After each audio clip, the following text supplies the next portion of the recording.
It's Operation Babble with Myke Shrews. It's pop culture, music, movies, TV too. It's time to explore life. It's Operation Babble time. Michael, have you ever had an existential crisis while like looking into a bowl of canned ravioli and just kind of wonder where your life went? Because I did that earlier today. Standing in the kitchen. Like, I wasn't even sitting down. Like, I was standing up. Yeah. Just staring at a bowl of canned ravioli. No. All right. No. Well, this is where my life has become. And to make it worse, there's a bag of Doritos next to it. So as most people know, you can imagine that the combo ensued. Things happened. Now, I'd like to think... Now, here's a question. I'd like to think I'm a pessimist, but I don't think I am. I think I might be an optimist at heart, and here's why.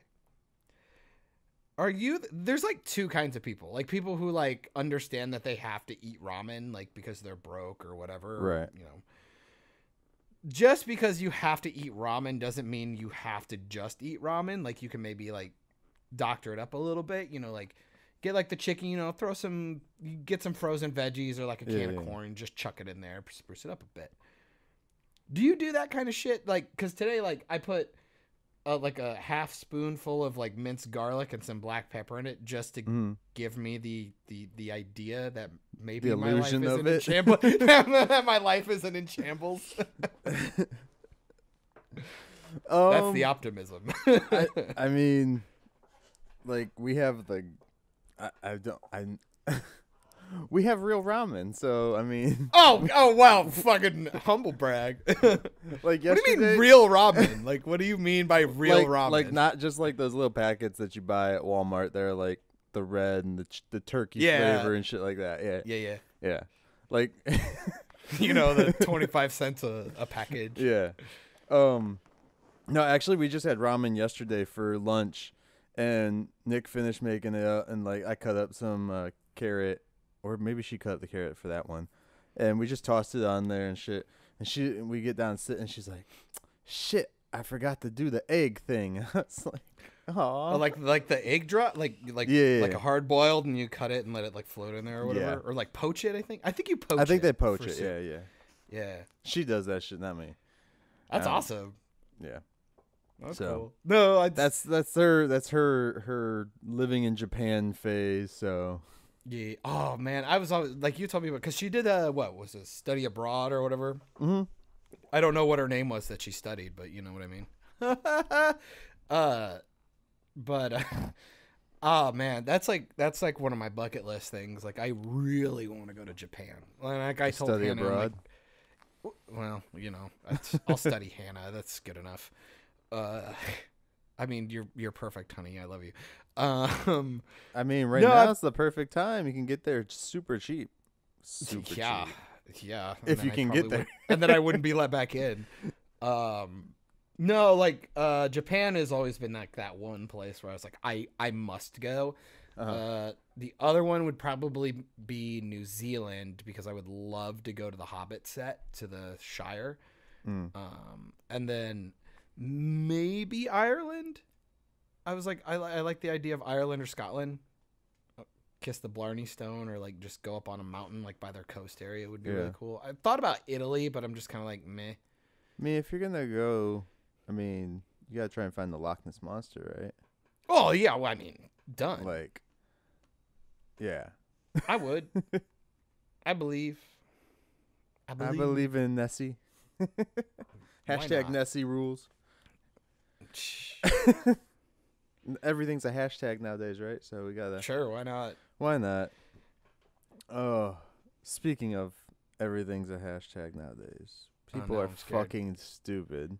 Yeah. I was gonna say you sound a little downtrodden. You feel a little like beat up. Like, like what's going on, man? You feel like you got a little bit of a weight on your shoulders. Yeah, no, that's just people are fucking stupid. All right, fair enough. Are we going to elaborate, or is this just a sentiment? Well, I don't like to get very political. I think the most political we've ever gotten was when we did our diversity podcast, with the great Melissa. I want to get Melissa back. I do miss her. I want to get her back in here. I try not to be super political, and this isn't really political. It's actually based on what the fuck Which means is going it's gonna on. be super political. Yeah. No, No, that's called current events, dude. It could still be political. Yeah, it's pop culture still. It's fine. There's memes being made about it. Sure. So. Feel free. I'm not. Come on, safe space. Safe space. Like all these dumb fucks. Oh, jeez. Protesting right now. Oh, man. And like I have no issue with protesting. I'm all for protesting. You go do whatever, you know. Issue is I saw a video of someone stating that cuz there's this thing where the nurses are going out and like stopping people from going through now. Like they're in the scrubs and everything, and they're stopping protesters from marching through like closer into the hospital and shit like that. Like the nurses are standing up for against the protesters, I guess.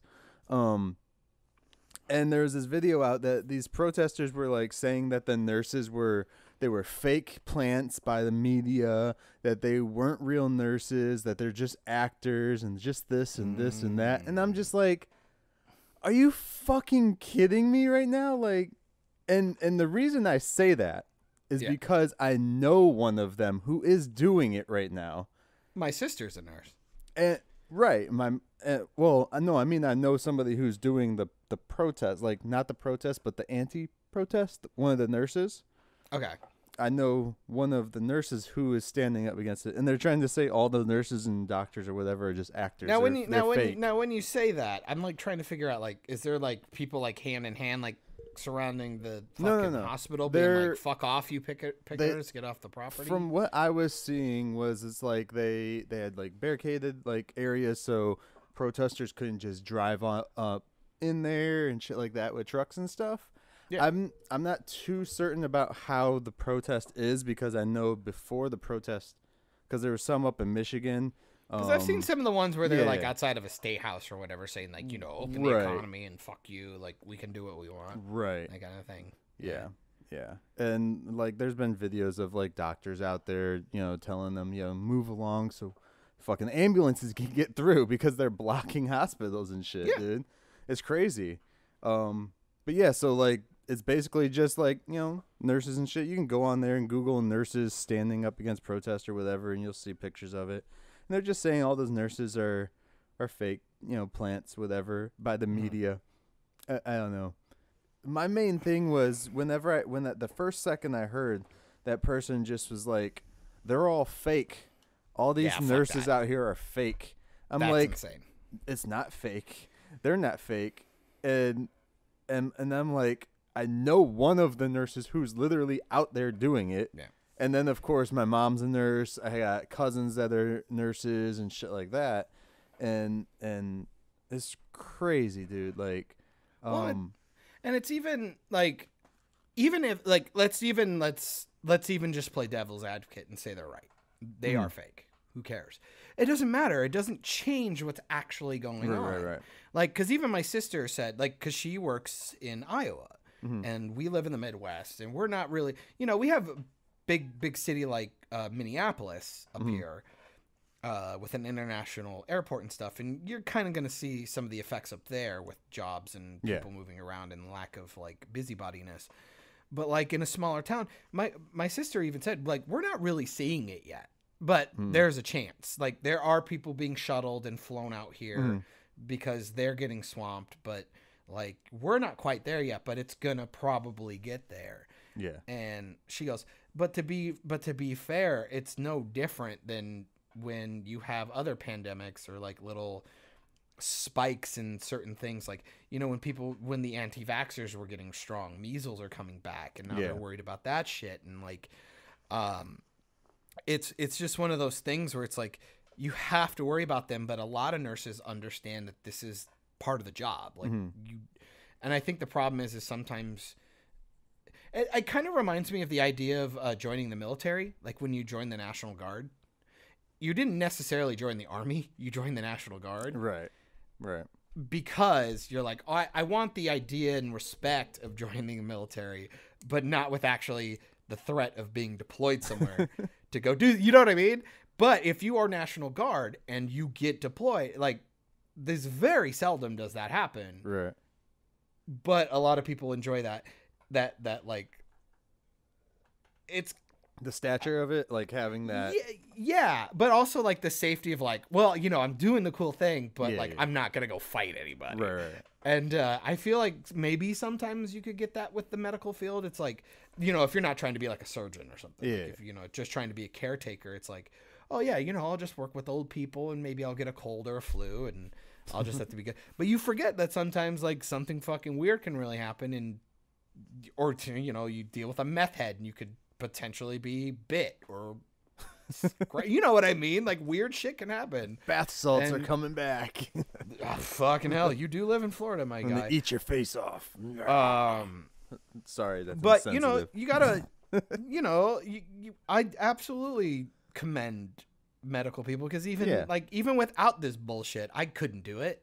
Well, Aside from the fact that I'm a gigantic pussy and I cry at like the idea of somebody being like bleeding out and shit like that. I don't know how people do it, but like dealing with this, it's like, man, like you're heightened a little bit, you're a little bit more on edge, things are going on, and then the thing with the media is I think it makes people like hyper alert, and then also on that like maybe like resentful for some reason, like you know, why are they so, it's like, well, you know, it doesn't help that the media has been caught like lying. Yeah. Both places lying. Multiple times already. Yeah. So it's not And- just like a one for it's like it's difficult. It's a weird situation to deal with, and Yeah. obviously I don't want to be making any of the decisions on it, but at the same time it's well, the same group of people I was talking about who said the Yeah. nurses are fake and shit like that. There was also one I had seen, and this was just like quick little grabs that I saw because I didn't want to watch the whole video. I just didn't give a shit. Yeah. And they were talking about how it's a free country. We should be able to go to work and all this, and the government shouldn't be able to lock us out of our jobs and stuff. I get it, you know, whatever, understandable, 100%. But then they're like, it's up to me if I want to get sick or not. And then but I'm like, wait, yes, but if you get sick, you're also putting thousands of other people at risk of getting sick okay. by going to work.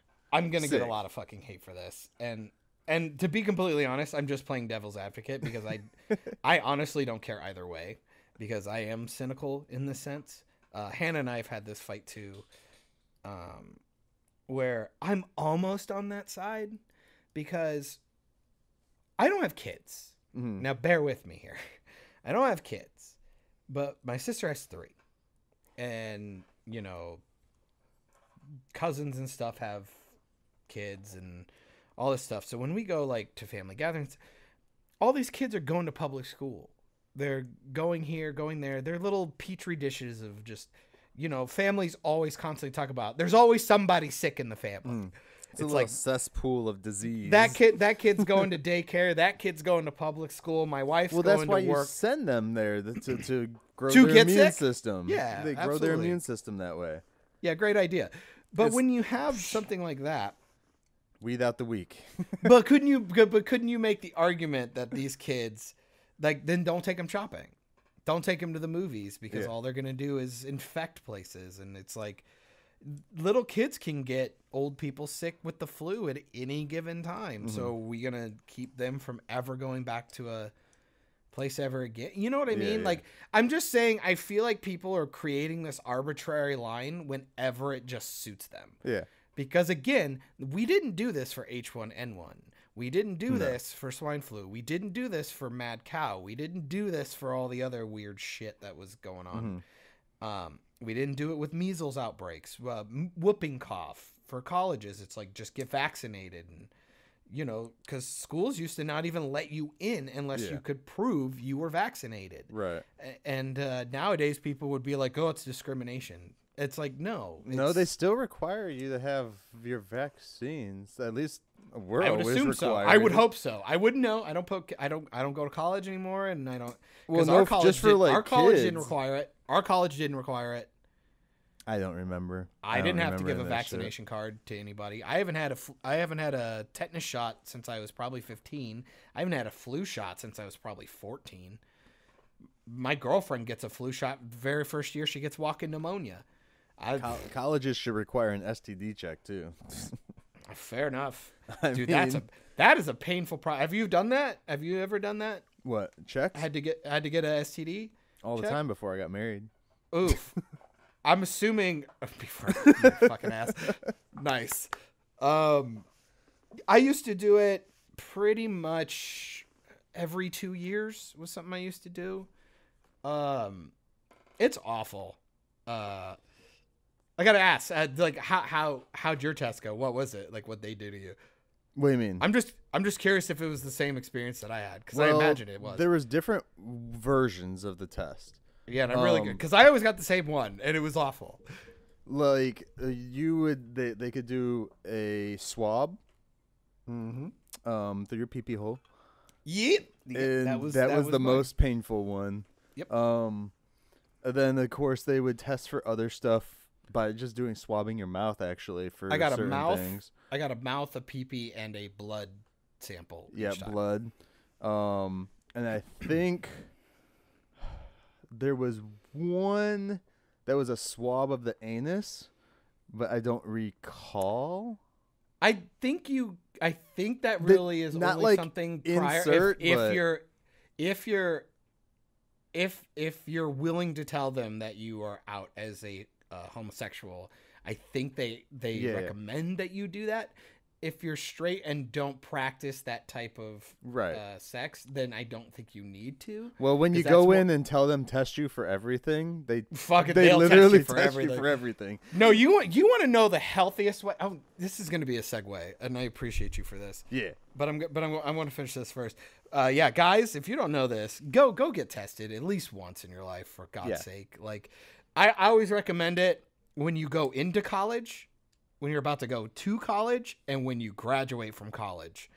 If you don't want to do it, because it is a very horrific experience. It hurts. It hurts a lot. I stopped once I got with Nick, because then I'm like, because she got pregnant, and then they test them when they get pregnant. So I was like, all right, cool. I have nothing anyways. Good enough. Good. Yeah. You know, and then I'm like, I'm not sleeping with anyone else. So exactly. As long as she stays it's like nobody clean. wants me anyway, so I'm good. Same. No, but for guys you don't know, prepare yourselves. They take a cotton swab, pretty much a normal size, maybe a little bit smaller. You're talking about the swab on it is smaller, but the stick is longer. But but the whole point is it goes in the pee hole, right in the urethra, and oh boy, which is don't always offer to sit down because you will pass out. You will almost pass out. It is one of the more painful things I've ever experienced in my life. I remember I went and did one with one of my brothers because it was his first and only time, and he had a scare, and so I went with him, and I got the test done. I didn't even need one. Camaraderie. Just with him so that he would, feel a little more comfortable and shit. And then they freaked him out, bro. Like, I don't want to say which brother or anything, so I won't. But like, they freaked him out. Like, they this is what they do normally. They'll take you into a room and they'll talk to you. You know, they would ask you like, so do you think you have this, or this, and the random Are you showing shit. Signs of anything? Anything abnormal. And this is already after they have the results. Oh yeah. So they just to fuck with you. It's like, and with him, he's never done it before. And they were just asking him, and I was sitting there just watching his face just like fill with dread. I was like, I was like, well, you guys have the results. Just let us know. I was trying to speed up the process. This isn't a big fucking reveal in the film. Like, get on with it. Yeah. You are not the holder of gonorrhea. there's a thing that they don't tell you before you take the tests either. Okay. That if you if there's any chance that you have HPV, if you're a man, they can't test for that for you. There's no way to tell if you are a carrier or anything if you're a man. Only I think females. you can do it now. I think there is a test for it now. Now? I think Well, so. I would hope after 10 years. Fucking hell. Yeah. 11 years, 12 years maybe. No, I don't know. But yeah. So what's your segue, dude? Let's get into some... Oh, I thought you were going to finish your story. I didn't feel. I felt like you were going somewhere. Yeah, no, that's about it. I just wanted to share. Oh. Because you asked. I don't know how the hell we went from fucking nurses protesting, anti-protesting Well, because to it's nurse STD stuff. test, but there we go. I don't know, man. Like, you know what's going on. Well, okay, well, because it was funny because, you know, you said, test me for everything, shit like that. Yeah. I always did. Whenever I went in, I was just like, test me for everything. It's Because one you of those never things know. where it's like when it comes to a doctor, I was like, I don't trust them to actually give a shit about how I always went to the feel or free look. clinics. But if you ever want to know how healthy you are, let me tell you, go get a life insurance policy.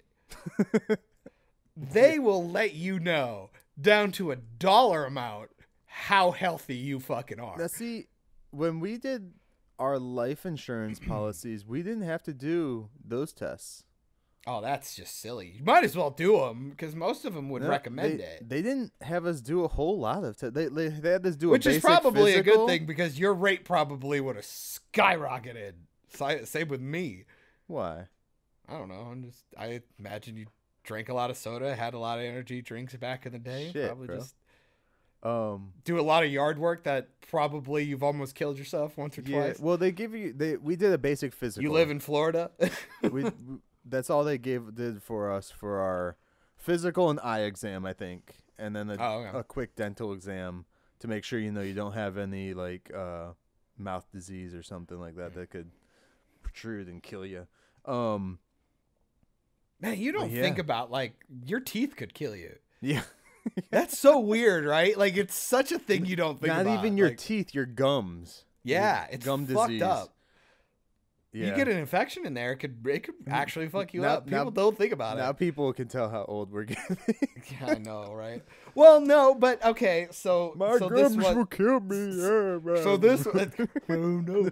That's why just pull them all out now, kids. Just pull out all your teeth. Get them all fake. No, because I was thinking about this the other day because I was driving around. I was coming home, and this is a little bit on top of me not having heat in my car for the last 3 years, and there were a couple of times I actually thought I was gonna freeze to death in my car, like going to do my job and shit. But like. You didn't do the Zach and Miri porno thing when you just pop one of those like heat packs and shove it in your pants. Burn your balls. No, I did. Well, not in like my nuts, but like I put them in my gloves and I shoved them in my shoes and I did shit like that. Yeah, I absolutely did shit like that. It's burned the gooch. It burned the gooch. And I got I bought like one of those like Volt like heating pad things for your chair. Oh, and then I wore a ski mask every morning in my car. It's like, no, I legitimately had no heat in my car. They're like, how'd you defrost it? I'm like, it's called body heat, bitch. But like I was driving around and I was thinking about, with everything going on, and it's like, I could get infected or whatever and get sick. Who knows? And then I die, right? So what's the deal? Hannah and I aren't married. We've been together 11 years, but we're not married. So how's that whole thing work? I've been thinking about going to get my will made. I've actually been thinking about that lately. And maybe I don't really give a shit about a life insurance plan. I think those are, unless you have like children, I don't see the point. Because I mean, who are you giving the money to? Your family to take care of your funeral, basically. That's basically exactly. What it would be for. So I'm just like, at that point, I'm just like, well, just make sure in the will she has access to my bank account, and she can just use the money I left behind. If you don't have kids and you're not married, fuck it. That's money in my pocket right now that I'm not paying the life insurance. Y'all can figure it out. There you go. Spoken like the two of us very irresponsible adults. No, but I was thinking about that, and I was just like, man, I should probably do that. You know, like just even something basic, even just like, yes, significant other that I am with currently right now just gets everything. If it's not so-and-so's name, it all goes to, I was probably going to make my niece my full beneficiary. Just because I figure by the time I kick the bucket, she'll be relatively older. I'm hoping somewhere around the 18s to 20s. Like, you know, I'm not putting myself in the 80s or 90s when I die. Like, let's be a little realistic about my potential lifespan. But,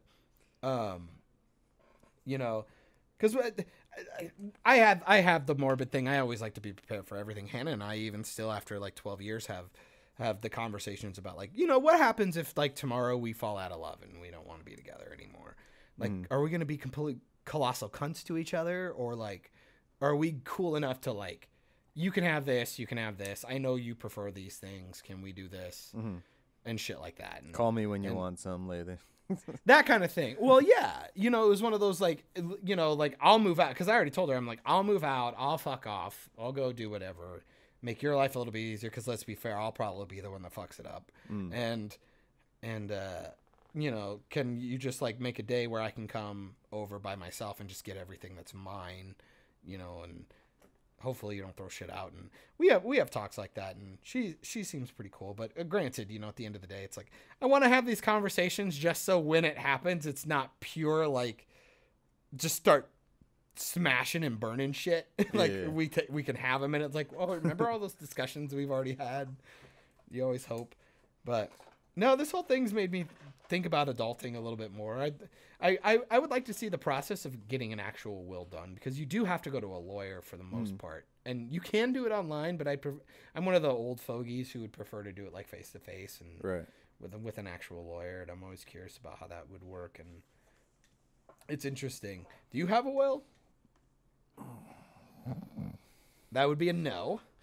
I think we started it. Because I would imagine Nikki would, because she seems like the responsible adult. She's been trying to get me to do it for a long time now. And I just, like, the second we make a will, this is going to be the second I fucking drop dead. So, nah, I'm good. Oh, like you put a bad fucking juju on you? Yeah. Okay. Basically, so like the episode of Home Improvement where Tim Allen didn't want to do the fucking will. Yeah, I do remember that episode. Yeah, actually. Basically that. That's my argument every time. It's just like, no, I'm good. I'm like, she's like, well, who's gonna get all of our stuff? I was like, whoever wants it, just fucking sell it. Fucking death battle, Thunderdome that bitch. Like, whoever, last man standing. The kids, like, we need to take care of the kids and stuff. I'm like, there's plenty of toys. I'm sure they can sell them for some college money. Yeah, that'll be fine. Hawk it off. So actually, it's funny because there's another piece to this. Was when, because nowadays I know you've seen these online. Have you seen that shit? Like, because you can get buried, which I think burying is retarded. And I think that's silly. It wastes. Buried, cremated, or put in a wall. That's the Jewish one, I think. I like how you call it just being put in a wall. It's essentially being buried in a memoriam. Essentially. Yeah. All the Knights of the Templar did and all that shit. Sure, weirdo. What? The fucking. No, I'm following you. That's fine. But they always had to go in there and bust someone's fucking tomb out to climb through there to get to some weird treasure or find the sword of destiny to pierce. Well, you thought about those big ones. I was thinking more like the Jewish memoriams when you go in and they're all like plates in the wall and like, you know, there's like a couple hundred of them. Kind of looks more like a morgue kind of a thing, but just really nice. But now, of course, our generation, we just can't leave anything alone. We have to come up with new and innovative ways. They make you into a tree now. Fuck yes, and Is that what you were going to? Okay. So you can be cremated, or your body can be put in like a little pod, and you become like the life source fertilizer for a tree. Yeah. Which one of the best memes in the world is they use Archer from the show Archer, Sterling Archer. It's like, that's how you get haunted forests. Do you want haunted forests? Yeah. And I'm like, yeah, I kind of do. Because the whole point is to like try and like regrow the forests and stuff. Is it that's what I've heard? Well, But Instead of having a idea of, cemetery, you have a forest, basically. But I've always liked the idea of you return to the earth. I like that. I always thought that was like a neat little Now, sentiment. what would be even cooler is once the tree is to a certain size, of course, they would have to take the time and document and stuff where you are to go out there and put a plaque of you on that tree. Just my ugly ass face. So every tree Can I pick has, which year? Can I pick which year? Like what picture they pick? Also, can I tell you, every time the tree loses all of its leaves, I'll get like really pissed off. I'll be like, oh, so my tree has to be bald too?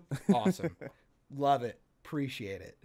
But there's other bullshit too. Like you can make they take your remnants, like your dust, and they can make like marbles and like blown glass and shit like that. Like so people can like buy vases and stuff. There's that, and then I mean like already they've had like the little vials that you can put your family members' ashes in, so you can wear them as and wear it around your neck. necklaces. Fuck that. Snort them like they're cocaine. My mom thought about doing that for my brother, No. not to wear it on us, but to give each one of us a little bit of our brother. And I was just like, that just seems like a horrible It's creepy. idea. Yeah, it's creepy and kind of. I mean, it's sentimental, but Or you could go the how high. high route and just fucking smoke them. Fuck yeah. Remember, that's such Like a good movie. it could be like man. Highlander. Like if I smoke you, I get like all of your like attributes and knowledge. Well, and how high it was like they smoked them and then they were Like able to appeared as, like, see a them. Force ghost. Yeah. Right? Yeah, I remember that. Like Movie's Benjamin fucking weird. Franklin and I think it was Ben Frank and I don't remember It who was the other like one Thomas was. Jefferson or George Thomas Washington, Jefferson, was it? I think it was Thomas Jefferson. Yeah. Because I think they asked like, did he really bang his slaves or something like that? I can't remember. But there is a new thing, and this is where we can get into the pop culture part of it. Dun dun dun. You can make vinyls, like a record Mm-hmm. of yourself. You can actually put it. So the question is, if you were to do that, be turned into a record, with the assumption that there's only one song. So how That are can be they put. using your ashes to turn you into a record? Yes, and they put you into the vinyl, and then they make a. and So then they make a mix you record. into the vinyl. Yeah, And then they make it. Okay. Yeah. If It would be cooler if they just took like a piece of skin off my back and oh, made that gross. into the fucking record. That's fucking terrifying. If you got turned into a record and you had to choose one song, what would it be? One song for like One all song. of eternity, One song. or until the world Just gets destroyed. assume that whoever, obviously you had it made, and I'm assuming we'll just say Nick is going to be the one that keeps it. Uh-huh. And Hannah would be the one that keeps mine for the most part. And obviously she'd play it for the family. Let's Right. just assume it's going to be one time play, like at the memorial after they bury you or whatever, or do the ceremony. What song do you think you'd pick? If it's just going to Nick, I think. Okay. You're going to qualify it a little bit? Yeah, like I'm not gonna pick a song that I necessarily like. Yeah. Not necessarily a song that she likes, but a song that she'll remember me by. Okay. And it's gonna be a song by Akon. It's gonna be called "I Wanna Fuck You," so she always remembers. I was going to hope that you were going to be a little more classy, like a Marvin Gaye, like Sexual Healing, or I would have even given you Bad Touch by the Bloodhound Gang. I'd have maybe given you that. But man, you went fucking right for it. I mean, come Michael on, style. lyrics are like, "I wanna fuck you." You already know. She already knows. Boom. Even 2 in kids. the afterlife, I'll tap that. I'll come back and haunt that booty. I mean, even if I said like, Hey, look, dude, a goat. Like, where do you think it comes from? The word "boo" is in it. Booty. Like, it's booty, right there. boobies. Done. Ghost propaganda 101. That's fucked up. All right. And now I kind of want to listen to that song. I'm curious. I don't know if I've ever actually heard it. Man, if I had to pick one, I don't know. I think it was. Who Let the Dogs Out?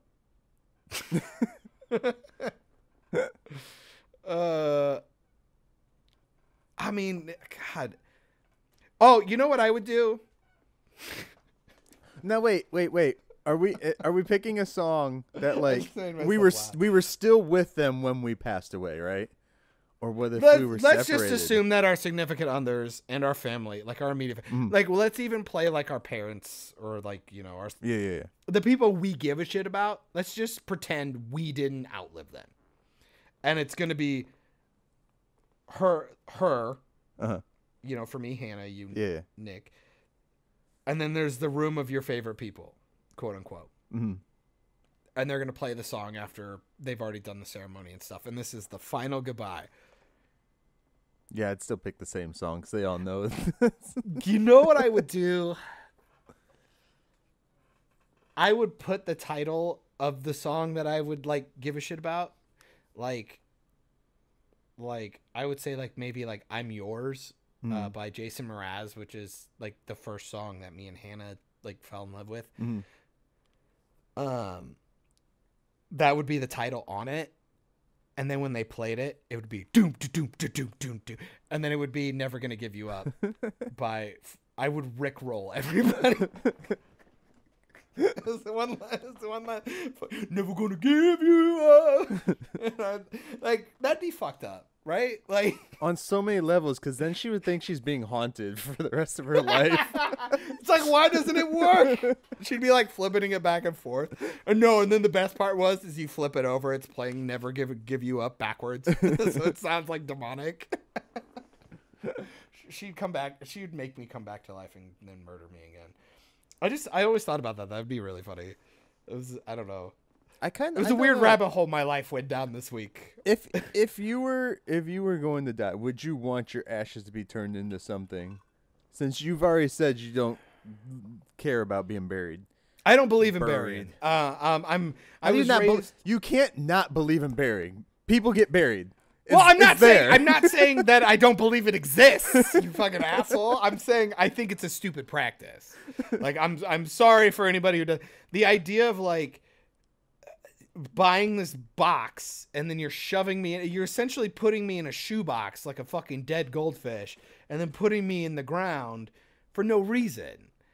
Like, I don't even decompose and become useful. I guess it depends. I'm just as useless as I was alive. It depends on your religious beliefs, so I would say. Well, yeah, that's fine. That's a big thing about it. Fucking right be pissed off all you want, but I mean, if you worship Dracula, you're fucking gonna go in the cast. I was raised Catholic and Lutheran and did a lot of Presbyterian churches to try and refine my faith and shit like that.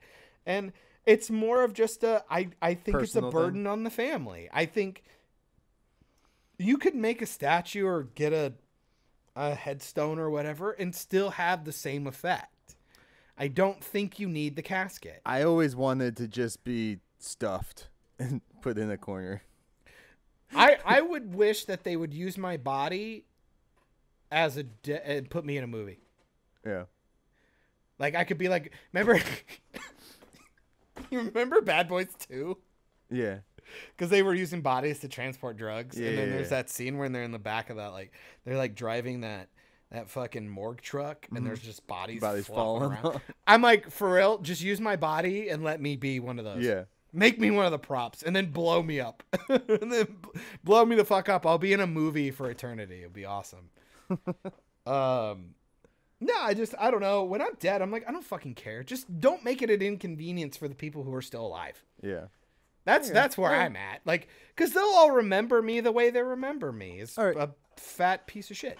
Well, I don't care. I just like, fucking eat me. I don't care. I don't give a shit. Scoop out all my organs. Use anything that's useful, which I doubt will be less than 50%. And then just fucking light me on fire and send me to the moon. I don't give a shit. Oh, who am I? Well, I'm not fucking Walt Disney. You don't need to chop my head off and freeze it. I don't need to come back in 50 years. What the hell am I going to contribute? Are you serious? Come on. That's the whole reason. That would be the main reason to get buried, is to, like, hopefully come back as, like, a zombie or, like, some undead thing. Why would I want to come back as a zombie? Why the fuck not? Because I wouldn't know I was a zombie. So that's even funner. Way to make it weird. Somehow I'm going to blame you for it being weird. But that's all I got. There you go. You're welcome. That was the more. Can we ring a bell for the morbid part of the podcast? All right. Well, to get a Spade little and neuter your ghosts. to get a little away from morbid curiosities, and What's your favorite way to murder someone? on the next episode of Operation Babble. So a show is actually going back into production in Australia.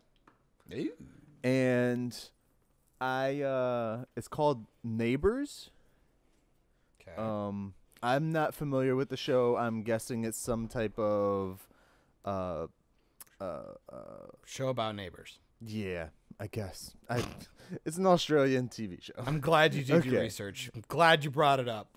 Well, I have the thing here, and these are the things that they're going by as like guidelines for safety for shooting this. And it's interesting Oh. because I know Hollywood is in the process at the moment too of coming up with specific guidelines to get productions rolling again. A lot of them are looking like it's going to be very sucky for people, one with kids, two that just a lot of these regulations are looking like they could suck, but there's nothing out yet for the states of what we're doing at the moment, because I'm still waiting to hear back. So It's with- apparently a soap opera. yeah, that's That's the been word I running- was looking for. Soap opera. It's been running for 28 seasons. It started Yes. in 1985, 2 years Yeah. before I was born. Fucking shout out to The me Neighbors. not being alive. Neighbors. It's Is it shot in pronounced Neighbors? It's what? Is it pronounced Neighbors? Because it's spelled with a differently, but I'm guessing it's because it's That's what it looks Australian. Okay. Well, you got to remember, like, European and Australians add U's to shit. Yeah. It's apparently shot in Melbourne, Mm-hmm. so that's cool. So Yeah, it just looks like a basic the basic. lives, loves, and challenges of the residents in Ramsey Street, from their business relationships through to their deep pasts in a cul-de-sac in the town of Erinsborough in Australia. Yeah. So I don't know fucking anybody on this thing. here's what Kylie they're Minogue doing. and Margot Robbie. Yeah. Right? She was on it. Yeah. Well, I'm guessing like everyone. I imagine every Australian actor Yeah. has probably shown up. Shown I bet up Hugh in there. Jackman and shit have been on here. Bet Nicole the Kidman. the showed up Hemsworths were once. probably there, and yeah. Probably. Well, the studio has been divided into 3 quadrants, or is going to be divided into 3 quadrants, with 3 separate production teams isolated from each other, and It's cool. Segregation is cool. and only 3 actors are going to be allowed to cross between the groups. There will be no more than 100 people a day in any area, which is still a lot of people on That's set, still a lot of but people. depending on what their normal set looks like, I'm not sure. They'll implement a 4 square meter rule, which I'm not, and a 1.5 meter social distancing rule. And because of this setup, if someone gets sick, only the group whose members affected will be suspended. So if one person in your group of 100 people, I guess, gets suspended, you're all going home for the day or Man, whatever. it's just like, what a fucking gamble. Right. I mean, but it's nice to have people working. I Yeah, guess, But Here's another rule. There's going to be a nurse on set, and everyone entering the site is going to, of course, have their temperatures checked. They're doing that at stores right now. All male actors will have 0 makeup, no makeup for the male actors. And then the female actors won't be touched up in between takes, which is going to be interesting, as this is, especially this being a soap opera. yeah. Yeah, I mean, you're still going to be shooting in high def. Yep. Yeah. And usually soap operas tend to shoot relatively live, but I mean, now you can probably scratch that. They're going to scratch that. There'll be no more physical contact between the actors, including kissing, holding hands, or intimate scenes. Then why even bother? It's like, okay. It's a soap opera. If I'm watching a soap opera and nobody has a kiss or gets Right. slapped in the face, then why even bother? That's insanity. That's absolutely absurd. Do you ever watch soap operas? I've seen them. Yeah. Bold and the Beautiful is what I grew up on. That was the thing I got stuck watching whenever I was homesick with my mom. She'd fold laundry. I watched that while she gave me like a bowl of soup, and then we'd watch Price is Right together. I would like to see Joey Tribbiani, a skit of Joey Tribbiani doing Dr. Drake Bramore in the social distancing era, where he's not allowed to touch the girls at all. Oh, there's more. Actors are also going to practice social distancing with camera trickery used to make them look closer, which is doable. To an extent, I don't know what their sets usually look like, so I'm not sure. And then there will be no outside extras, with the crew members doubling as set doubles. Then fucking again, like it's all gonna take place in their houses, and they're not gonna go anywhere ever. Oh my god, it's gonna be so boring. Hollywood is currently in its 6th week of production shutdown, it says. So that's what they're doing for that one production. Again, Hollywood is still working on their post-pandemic plans to move forth to do movies and TV. Now, my thing is, like, there's a lot of points they're trying to hit on. If you ever worked on set, we have craft services. Yep. Food just spread out. That's not doing that. That's gone. That's gone. Which is also going to create more garbage, which the film industry has actually been trying to cut down. But haven't you seen this lately too? Like I just want to touch on it lately because it's a real world thing going on, like mass. This was something I did notice because me doing the job I do, I notice a lot of plastics. Yeah. And it is horrific when you really think about it on a large scale. There has been something I've noticed lately, which is so awful, and I hate it. Mm-hmm. You know, so like you go to, like, we live in the Midwest, or I do, so we have like Hy-Vee. I think you would have more like what, a Publix or something like that. Publix, Winn-Dixie, shit like that. Winn-Dixie, yeah. Albertsons, I believe. They all have bakeries, right? Like you can go in and get donuts. Like you could reach your hand in and get like a quick, even like gas stations do. You can just open the plastic door, grab like a little tissue paper, and you grab a donut. Yeah. Fucking hell, dude. To keep those all up, every donut is put in an individual plastic container. Yeah. That's crazy. I hate it, dude. Which that's just more plastic that's going to end up in there. Because I've been out in Florida, it's not even like, I don't want to say it's bad, but it's not like super bad as it is other places right now for the pandemic shit.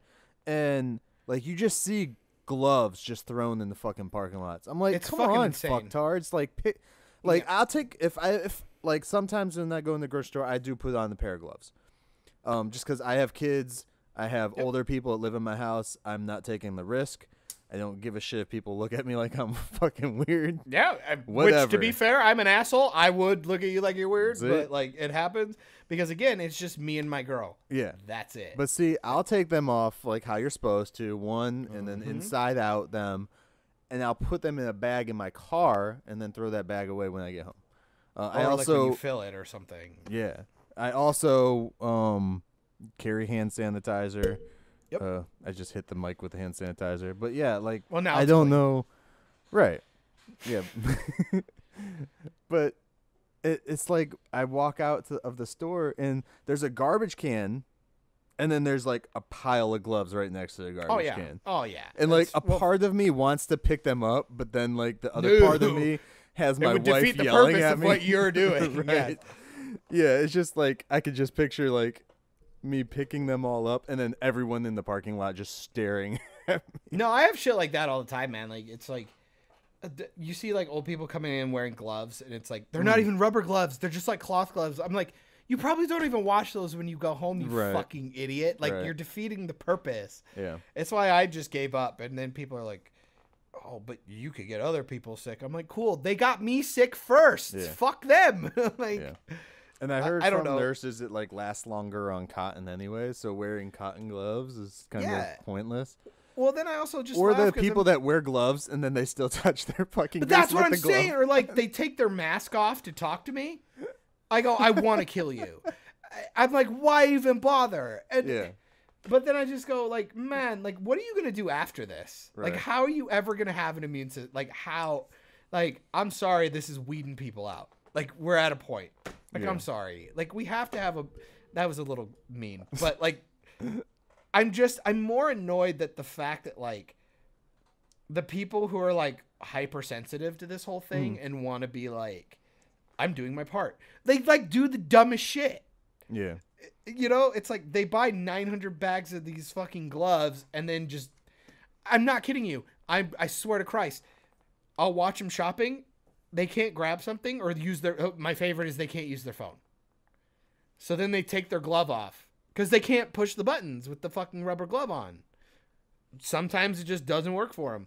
So they get mad. They take the glove off, just throw it on the shelf, do their thing, and then they don't put a new one on. Oh, no. They don't even bother. No, they don't even bother.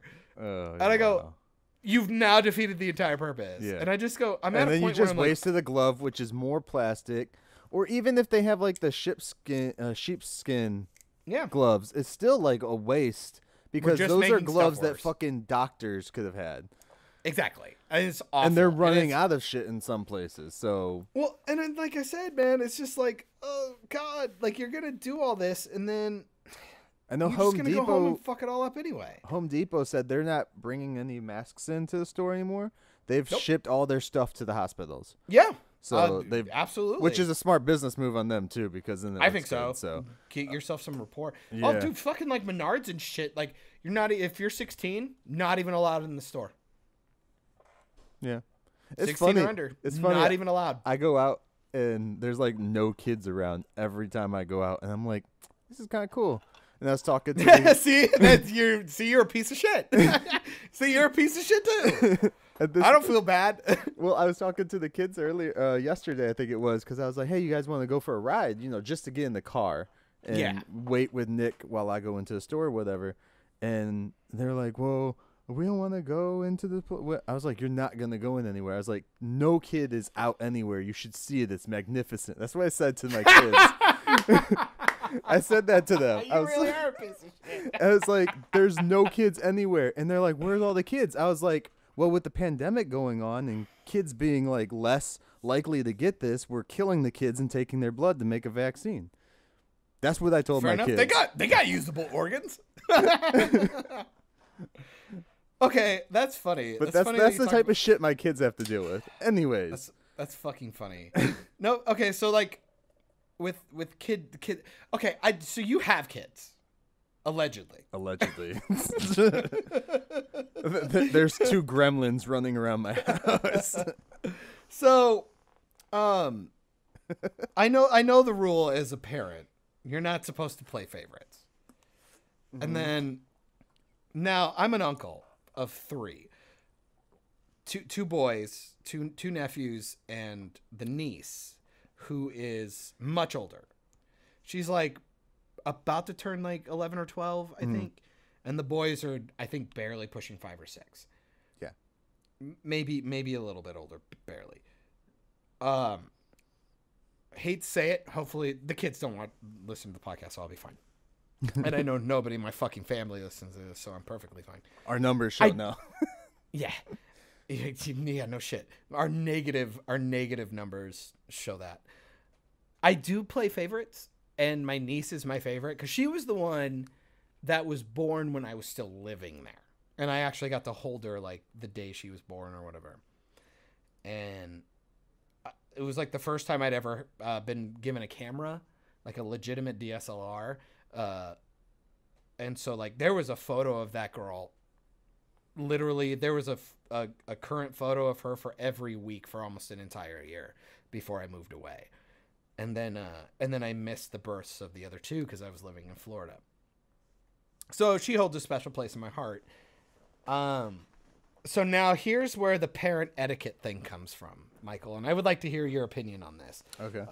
Maybe ask Nick down the road and see if she'll yell at me. Maybe next week and let me know if I was off base or maybe you were off base. So of course their kids are stuck there in the house and they're doing homeschool shit. Yeah. And she's older, so of course she also gets stuck babysitting the boys because the parents have long days, like very long days. My sister's a nurse, so she works like 12, 13-hour days, sometimes upwards to 16. The dad does about the same because he's a painter. So he comes home a little bit early, but they're gone for most of the day. My mom kind of helps out most of the day, or they have like a nanny or whatever, cleaning lady or whatever. And so I feel bad for her, you know. She works really hard. She's a smarty pants, has to deal with a really fucked up, weird family. We have a lot of problems, and she handles it really well, and she's a lot more mature for her age than she probably should be. So I felt bad because she was doing her homework, and she was kind of like, well, I'm kind of like, I'm trying, but it's not. I'm like, fine. How about this? You send me a picture of you completing your homework every day for the next 2 to 3 months. And July 4th, I'll buy you a Nintendo Switch. Boom. Done. Just flat out said it. Confirmed it with Hannah to make sure she was cool with it. I'm like, I'm going to buy you a Nintendo Switch in one game. Whatever game you want. And I'll make sure she has a case and stuff because she's irresponsible. She'll break it.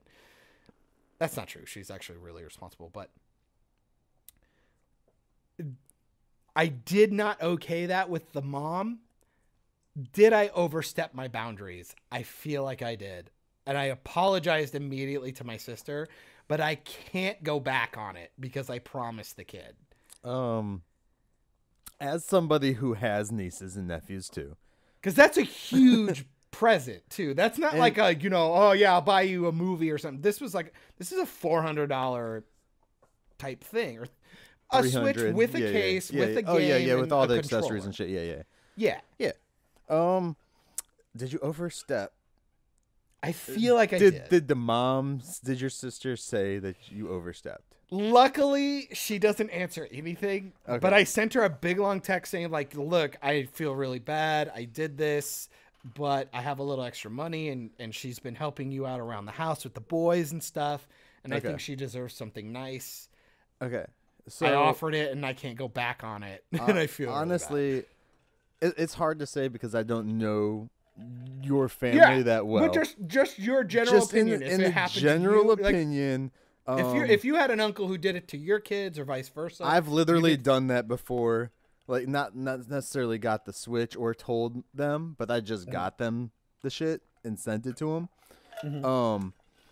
If I did get a game system or something like that, or somebody did it for my kids, I wouldn't give a fuck. I wouldn't give a fuck. Really? Yeah. I would just, and if my brothers had a problem with me doing it to their kids, I'd be like, fuck off. Why? Why would you be pissed? I saved you a Christmas present. Right? I was like, you know, that was my main thing, was because like her birthday's, and these were the other things. Her birthday's nowhere near it. Her birthday's in January. So it's not like I stole a present. Yeah. I said July. Like, so you have 6 months before Christmas. Right. And I told her your Christmas present and birthday present are going to suck. Now, see too, it's nice though because you're getting like one big thing, but it's one thing and it's not that big. Yeah. What I do to my brother. But also Hannah and I both have one. Yeah. And we play online. Yeah. She can play with us online now, which would be really cool. Now, and it's like a way for Switch, us to interact. Does Switch require like a network thing like PlayStation? You have to have PS Plus and No. I mean, so buy games, yeah. Right, to play online, I don't believe so. No, you can just go online. You have to wait. set So up an to account. buy the games from their app store, you have to have a paid account. If you want the digital one, or just an account. You just have to set up an account. Right. For like PlayStation, there's a lot of games now where you have to have PlayStation Plus, which is a paid for thing. Or like Xbox Live. Or Xbox you have Live. to have Xbox Live to use their apps online. Right. I'll double check because I don't believe I've ever paid for those. I think Xbox Live is a lot cheaper than PlayStation Plus. Maybe. I think because you can buy it like 3 months at a time. Too. I believe it's 50. It's $50 or $60 a year for Xbox. Yeah, and Live. I think PlayStation's 100. I want to say. Wow, fuck, really? I think so. I'll double check. I jump on right now because you can get the Uncharted. It was like you can get the entire Uncharted series and something else right now for dead ass free. Oh no, PlayStation Plus is $60 for 12 months. Okay, That's not bad. and then you get That's not bad. you get 2 games for free a month with it. That's what I'm that saying. they That's not offer you. bad. They were doing. You could do PlayStation 3, PlayStation 4, and the PS Vita. You could get games on it before. But they cut PS3 and then they cut PS Vita. Well, because the Vita doesn't fucking exist. Yeah. That was a failed. That was a failed piece of shit. I Yeah. have one. I really just used it as an extra remote. It's pretty much how everybody used it. It was not a great system. But I recommend get on your PS system. Last I checked, the entire Uncharted series, and there's one other series that's completely free right now. We have all the Uncharted games, I think. I'm just saying, get them digitally for free. Fuck it, Yeah, I might. just in case. That way I can sell the other ones off to GameStop before they go under. There you go, nailed it. Boom.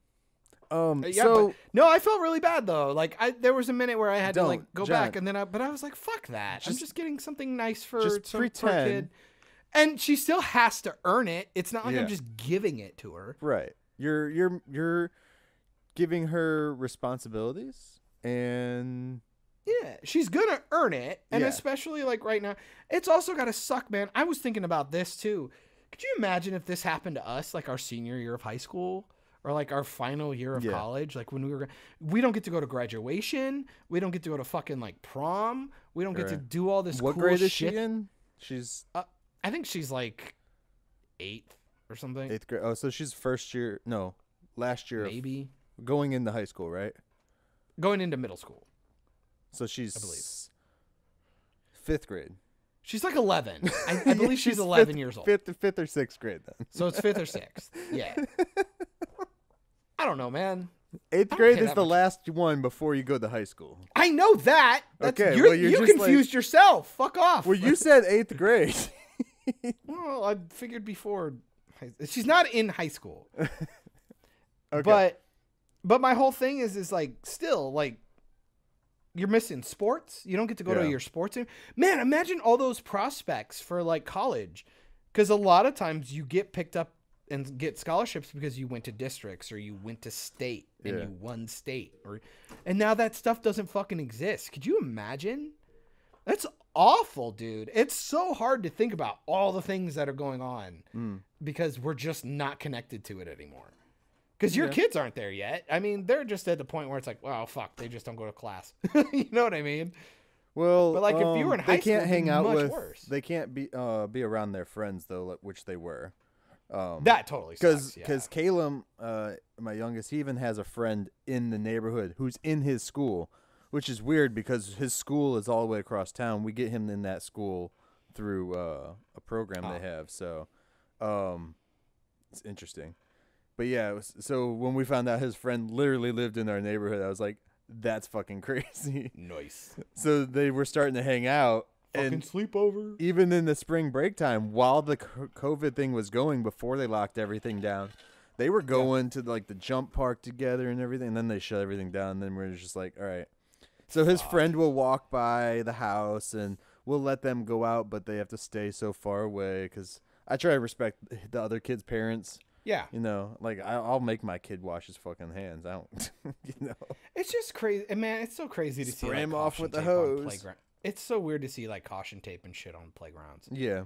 It's Yeah. so crazy. It's But like, what do we do when we go back to normal? Like, do you know what we do on a daily basis that like people aren't going out and cleaning it every 5 minutes? Like, right. I wonder if for all you know, I jerked off like right before I touched everything. will this affect people's immune systems? Like people that are in that volatile state of building their immune system and they're just locked indoors nonstop. That's going to affect your immune system from being able to fight just basic common things.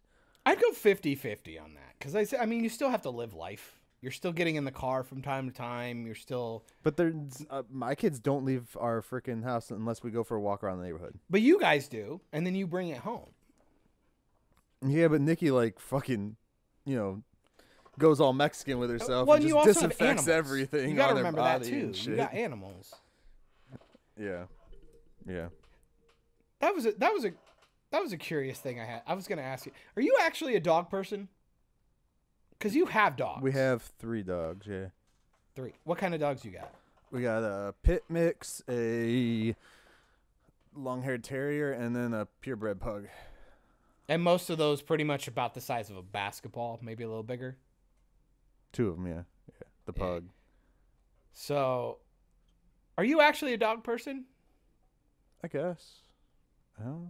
We have a What do you cat mean? too. How do you not know? You have 3 and you don't know. We have a cat too. We also have. Do you prefer the cat we or do also you have a prefer the fish. dogs?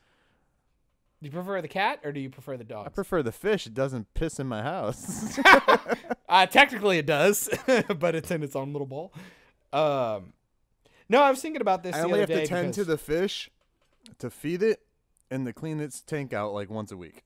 But still, fuck you though. Cleaning that And tank. it's is not a even my pain. fucking fish. We had 3 fucking beta fish. See, None you of- don't even like the fish. You're mad about the fish. None you're of mad. them You're were not even mine. a fish person. You're a liar. Fuck them. No.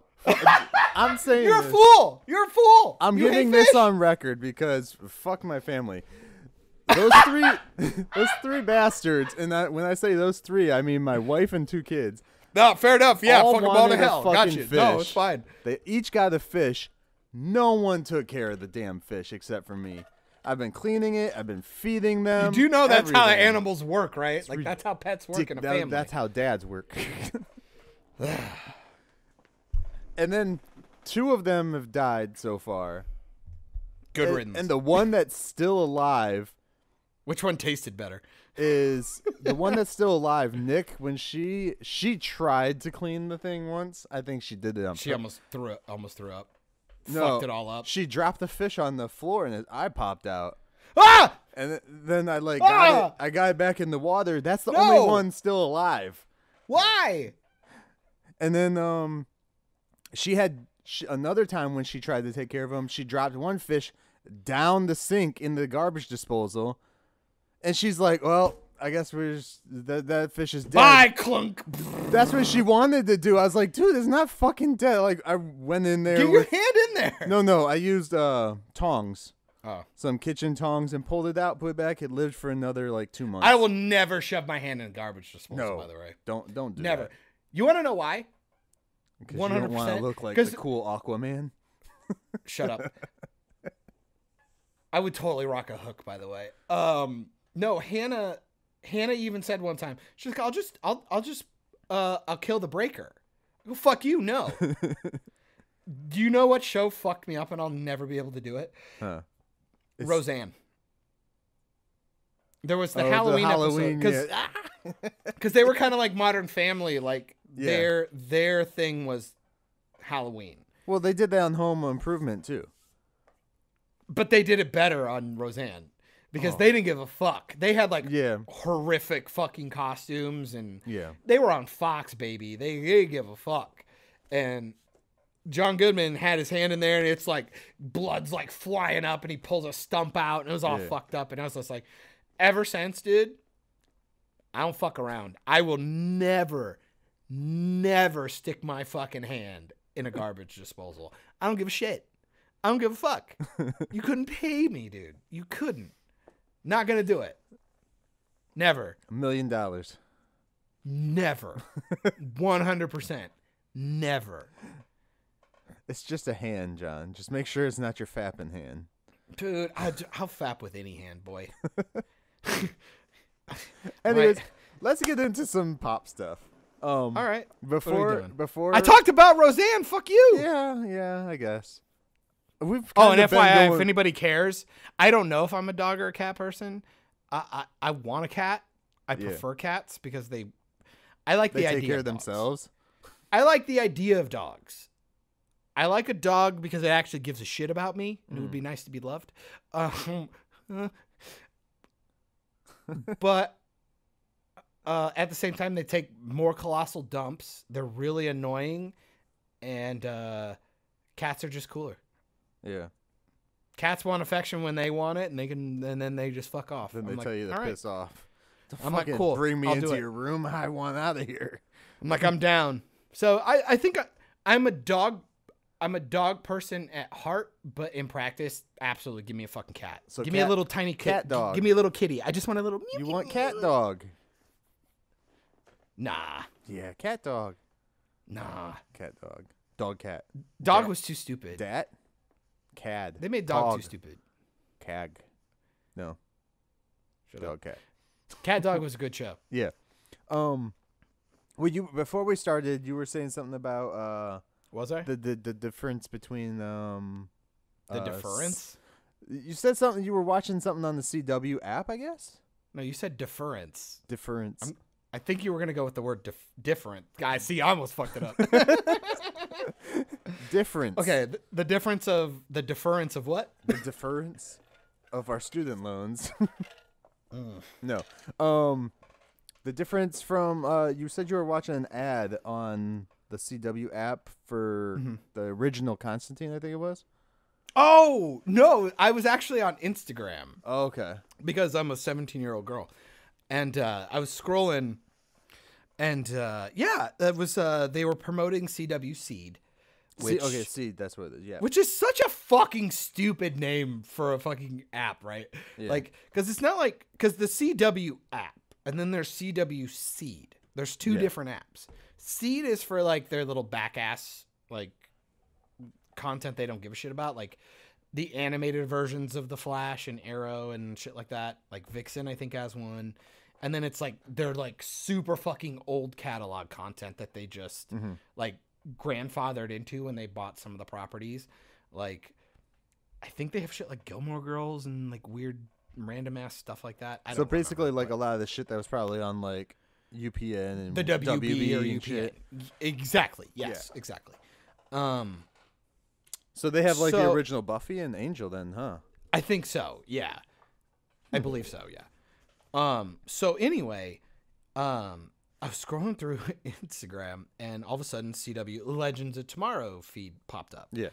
And they were showing a promo and I saw John Constantine, the guy who's Matt Ryan, I believe is his name, who plays John Constantine right now on DC Legends of Tomorrow. And I was like watching him, like, oh, and it says CWC. I'm like, oh, that's cool. Oh, it's not Legends. They're showing shit from his original run when he got picked up for NBC. Right. The show was much darker, a lot more brooding, and pretty insane. And I was sitting there and I was going like, man, this looks really good. And then I was just like, he is so different from the character that he's portraying right now. Well, they gave him better I don't necessarily. graphics. I don't think it's a bad thing. I don't think it's a bad thing, but I would like to see that iteration get a little bit more. I would like to see another chance. Well, that's why I think, like, for me, because he did his own show, which was a different tone than Legends, and now he's on Legends, and he does more of a campier role, I guess it would be, of the same character, but he's still fucking great. I love him. Oh yeah, no, he's awesome. He's great as the character. When he showed up in Arrow for that one little thing, he was a little more broody-ish like him.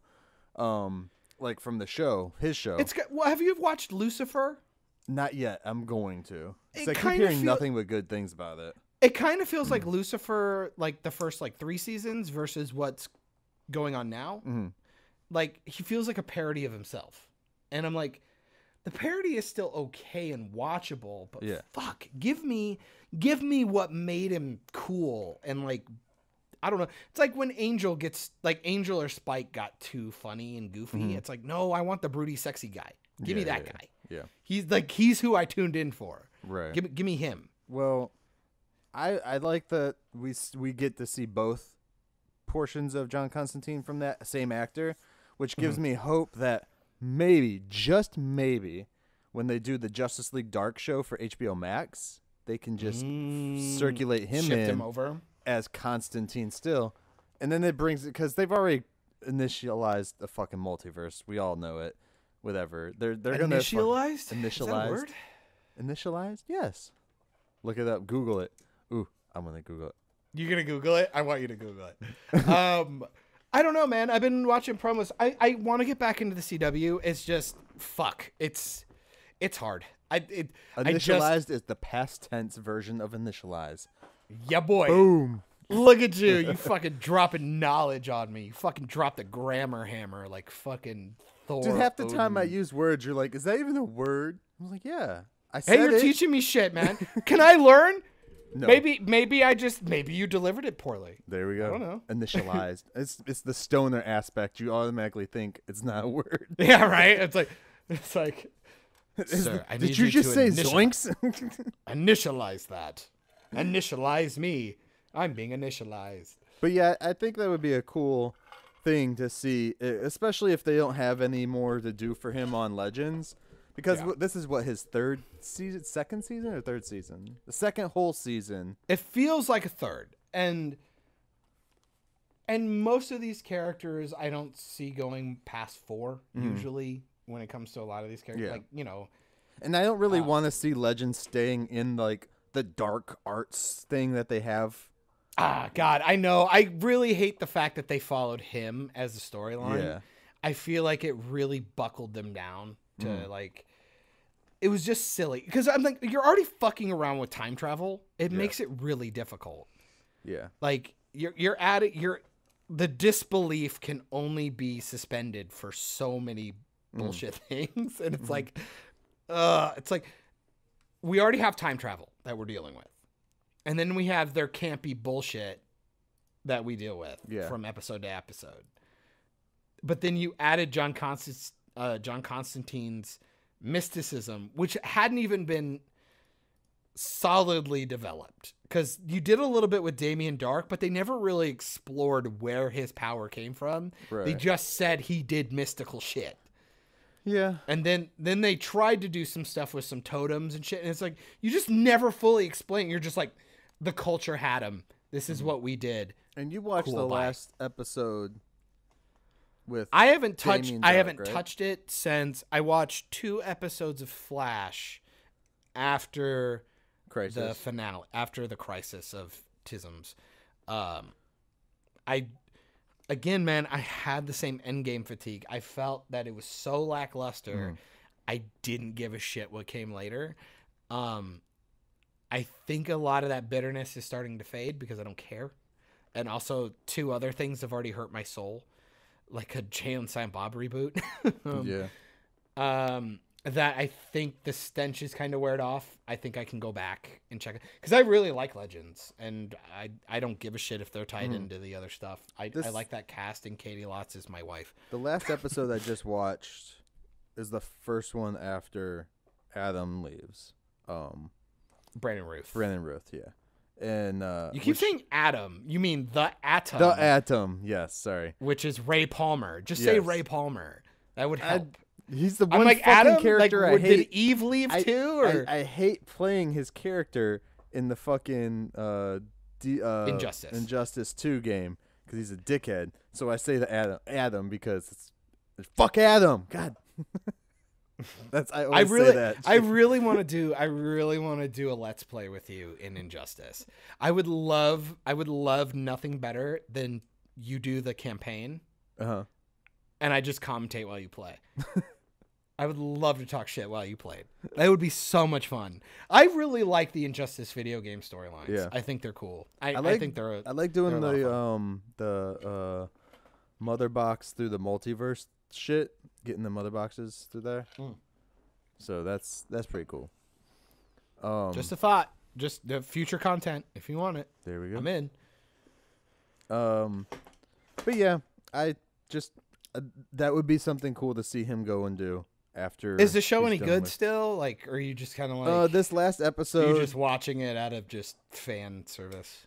It has its moments still. The last episode that I just watched today, which is the last one that just came out after his departure, Brandon Rowe's departure, it was like really serious, like through the whole Like, episode. deep? But they're dealing with something that's kind of serious again, like the villain and stuff.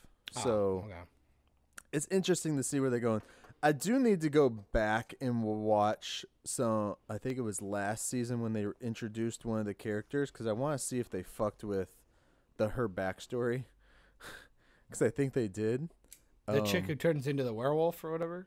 No, I don't think she's really in this season that much. I think I've seen her like once or twice. I pseudo liked her. Yeah. Her and Gary, they push Gary in a little too much. Gary was in the season until. Well, no. I don't know because they've only put one episode out since he left. So I don't know.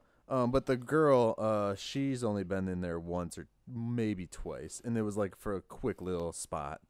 Gotcha. Nothing major, not any like no comic relief bit, right? Bail. Yeah. They've been pushing more of Charlie, the shapeshifter, British accent chick. Yeah. Which is she's one I want to go back and see if they changed her fake Zari or whatever. The one who used to be Vixen, but they just wanted to figure out a way to keep the actress on. Yeah, I got it. Yeah. Is that the same actress? Yeah. Okay. There's 2 Vixens. Yeah. There was the one, and then they that was the old one, and then they brought her in, and then Nick Zano fell in love with that one, and then she was gonna leave because she's on fucking Thing. Yeah, I forgot. Yeah, that's just my hope, though. My hope is... I hope the show's good. I want it to be good. I hope this season finishes out pretty good. I hope if they do get rid of any other actors, they close them out better than fucking Ralph did. Like, even he was pissed about his closure, but... Wow, really? Yeah. Did he say something about it, or what? Yeah. Wow, really? Yeah, he said that he felt that it was just a horrible ending to his... Like, an exit for his character, like... Just complete horseshit, and that they rushed it and stuff. So, are those his words? Like he said, he didn't say horseshit, but I was gonna say he doesn't feel like that. I got it. Well, no, I'm curious because like I remember, because I pulled up the, I ended up watching the interview that Stephen Amell did with Michael Rosenbaum, who played Lex Luthor on Smallville. If you guys don't know, Michael Rosenbaum has a podcast where he brings a lot of the old Smallville actors on, a lot of the CW guys, because he knows them because of the networks through like, you know, panels and promos and stuff like that. And he brought Steven on. I want to say it was like a couple of weeks or so after Crisis of Tisms was over, and Steven ended up having a panic attack on the thing, and he had to bail. And Steven was cool enough to say, like, yeah, no, fuck it. I'll come back next week. Go ahead and put it out. Because he was talking about how pissed off he was. Yeah. He was really mad. He literally used words like I'm the guy who I'm on Arrow, and I'm on the fucking Legends set with a bunch of people talking to a fucking tennis ball. Yeah. No, I'm it the was guy who started Supergirl. this shit. Supergirl. It was Supergirl. Yeah. With a bunch of Supergirl crew and Supergirl cast, and half my friends aren't here, and I'm talking to a fucking tennis ball. He was pissed, dude. Like, he was mad. And I was like, good. I like a fucking movie actor. Flop too. But I'm just like, I like an actor finally not giving me beat boop bullshit PR speak. It was cool to finally be like, you know what? The fucking studio had a fucking agenda, and he didn't give a shit about me. Yeah. Yeah. And I'm like, yeah, I'd be pissed off too. That's why there's not many actors that will come out and say shit like that, because they're going to be either too afraid to, because they're thinking they're going to get blacklisted. They're going to get blacklisted, you know, especially if, you know, Disney sees you saying shit like that. They'll be like, oh yeah, we're going to fucking John Boyega doesn't give a fuck right now. Right? And it's awesome. It is awesome. I wonder if Disney's ever going to rehire him. Like, that dude, fuck off. I don't think he'd ever go work with them. He's just like fucking hella Chad. Just like Mark Hamill. I'm surprised that he like came back and did that spot in the one movie after he was like, you know, I keep going around just trolling all the fans, and Disney's mad, and he's like, what are they gonna do? Fire me? But that's what I'm saying. He was probably contracted, so it didn't matter. Right. It's fucking Mark Hamill, dude. Yeah. To be fair, Mark Hamill great actor and stuff. He's fucking around with politics right now, and he's I kind of don't looking more care and more about like an all that asshole, shit. and he needs to calm down. A lot of actors are doing that right now. They need but to here, calm I down. You're pulled looking up- like assholes. I pulled up what he said, what Brandon Russ said. I would this love is to know. This is just one interview. I know he had said some stuff on social media, but I couldn't find that. It says, when EW spoke to Routh last Thursday, he clarified what he meant by. Oh wait. Where? They probably will talk about his. I'm assuming he did. Oh no, like, Twitter, he Instagram. talked on. He talked to Michael Rosenbaum too on the podcast. Hey! So- See, I'm telling you, go listen to that We'll have podcast. I to- cannot remember the title, but go fucking listen Here to it that is. Here it is. Journey before. shit. Can you play the before soundbite? leave the Are we world. allowed to do that? No. I don't have the soundbite. Oh, gotcha. This podcast brought to you by Malcolm Rosenbaum's Talking Shit with Actors. It says, I when don't know. Routh read the script for the first time, he felt a mix of emotions, as with everything. That has happened this last week. He told EW in the interview last week, this is his quote, some really nice moments, a lot There we of go. bittersweet moments, and a couple of things that I knew were going to be hard to do when I read it and were indeed hard to film. He continued, the hardest moments were the first scene with Ray and Nora deciding to leave, and then exit with Ray and Nate saying goodbye Ray saying goodbye to Gideon was actually very emotional for me also. The Aw. showrunners informed him and his wife that they would be leaving, blah, blah, blah, blah, blah. Apparently he said a lot more on the Michael Rosenbaum show. This is not showing that, apparently. Hashtag Courtney Ford is smoking hot, by the way. His wife. He responded to try and explain the communication issue, which I'm guessing he probably realized So he had to said- backpedal because Yeah. DC's like, what the fuck? right? Especially that's like almost all of his work is DC. Yeah. He said, I just think that with my journey with the show and that the time I spent in the Arrowverse and what I've received from fans is the positive messaging and role model and spirit and energy that Ray Palmer has been able to share with the world. Everybody wants that back. Everybody feels they deserve communication and deserves to be a partner, Ross said. And when you're not made a partner, when you give that much time to a relationship, it hurts. We're in Hollywood and it's the Wild West, and everyone makes all those comments about it being a rough place. And that's the truth. I'm an optimist at heart, so I'm always shooting myself in my own foot by hoping for the best in people and the people I work with. When that doesn't come Damn. from the top down, the showrunners, he says, it has an effect on you, and so it made what could have been a happy, positive exit the opposite. Fuck. So that was him. That's the nice way he Fuck. said it. Yeah, that's what I'm saying. Like that was the beep boop speak, but like he was still just like, yeah, these fucking assholes fucked me over. Like that's, Yeah. they didn't give a shit about what he had to say. That sucks, man. And then they Especially have when you have some so much bits about pull. him suiting up as Superman and shit like that. So, yeah. Well, and it's why I watch shows like Supernatural, even if they're not necessarily all that great anymore. Yeah. But you can tell that the people who have been there for the last 15 years have input. Mhm. You know what I mean? It still stays true to the way that these characters are going to behave, and they get final call. Yeah. And they get to make these choices. It's like, I don't understand how, as a director, like, that's just for me. Let's just say me. I'm Ryan Johnson. I come into The Last Jedi, or just any Star Wars film. I have Mark motherfucking Hamill in front of me saying, I don't think my character would do this. I kind of have a feeling I might need to listen to that guy. He's known the character for 30 years. Uh-huh. I just feel like maybe, you know, like, because maybe Kevin Conroy could have said something about the infinitisms when he got turned into an evil man and then shocked in the Batcave to death. Just throwing that out there.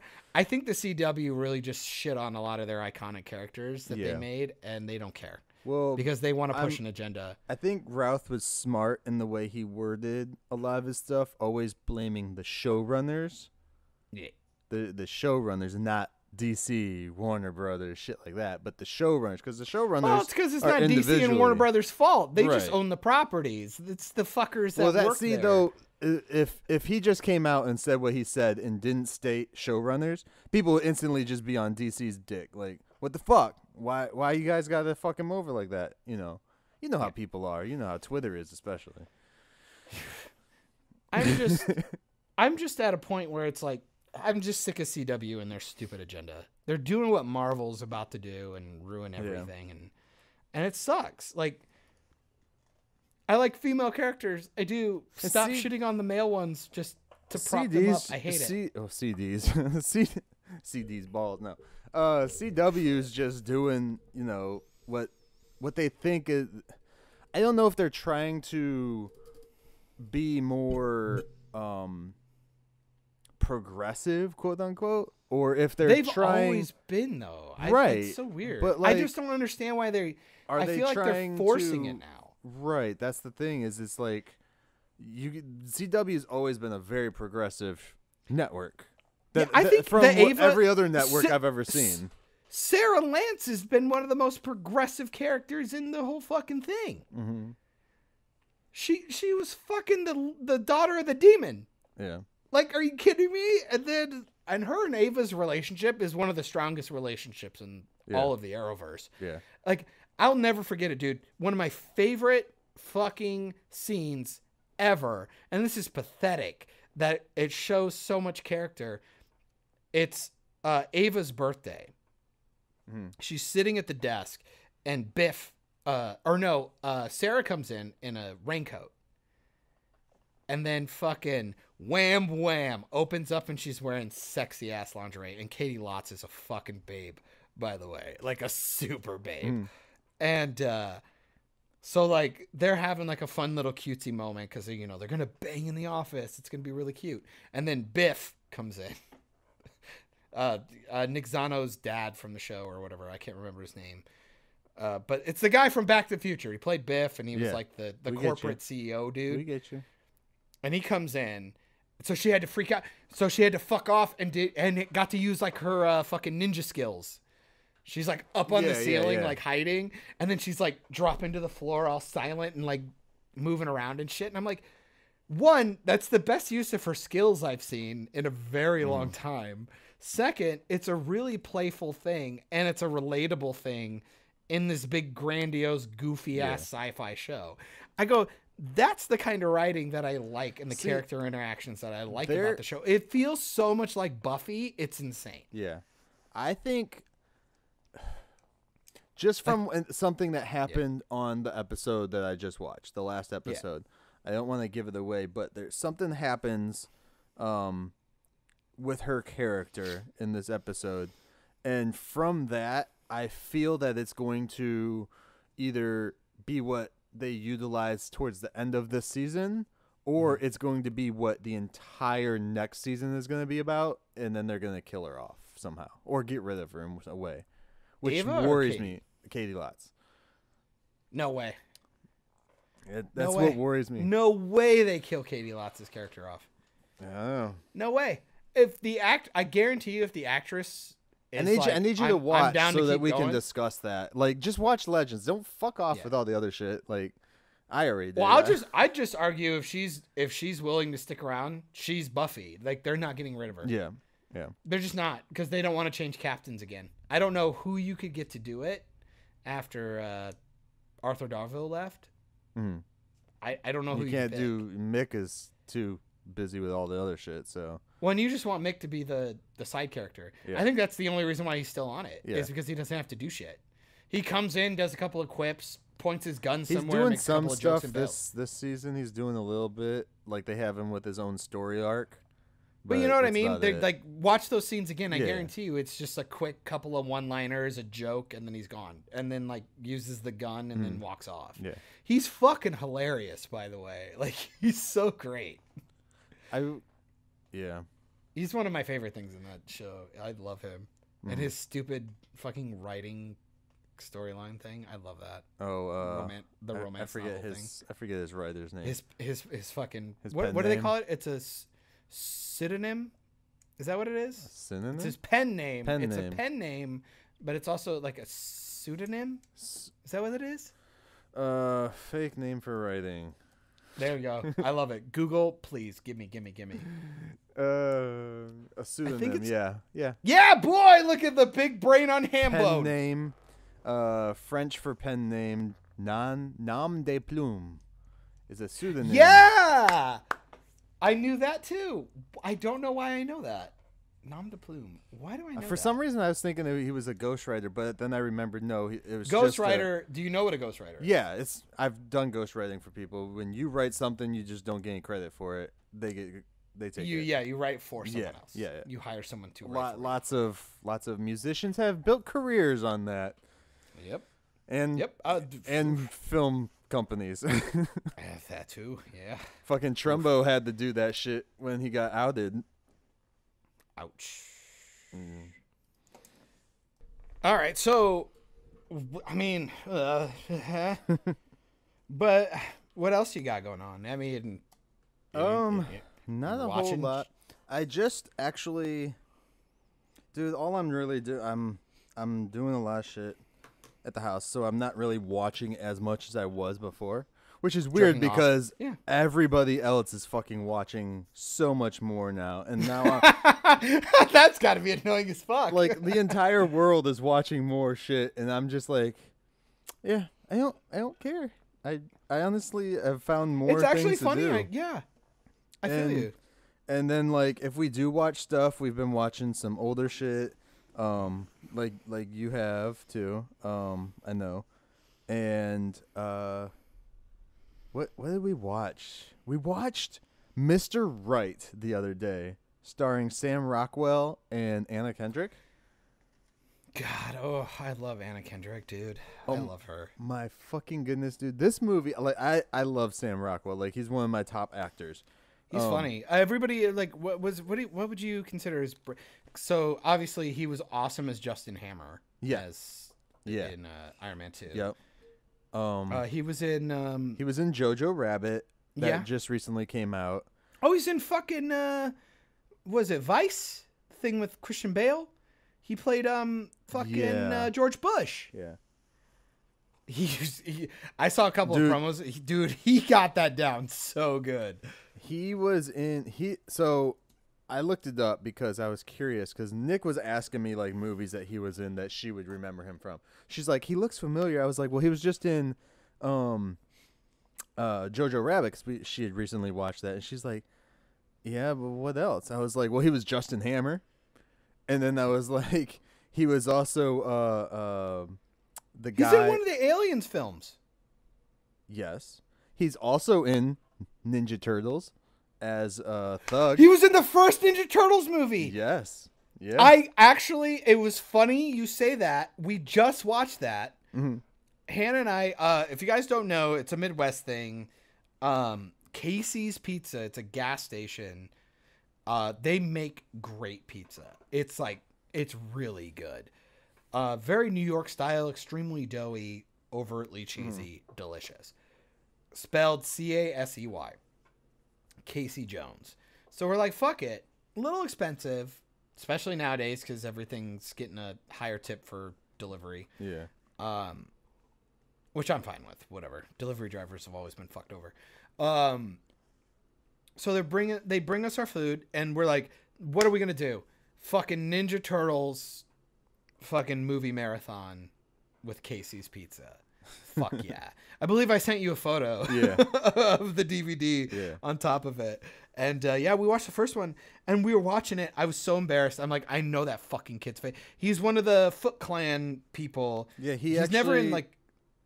He just walks the kid around, right, and shows him the place. He walks the kid around, and then he's also at the end, when the cops are asking questions after Shredder's demise, quote unquote demise. After he's been fucking garbage truck. Yeah.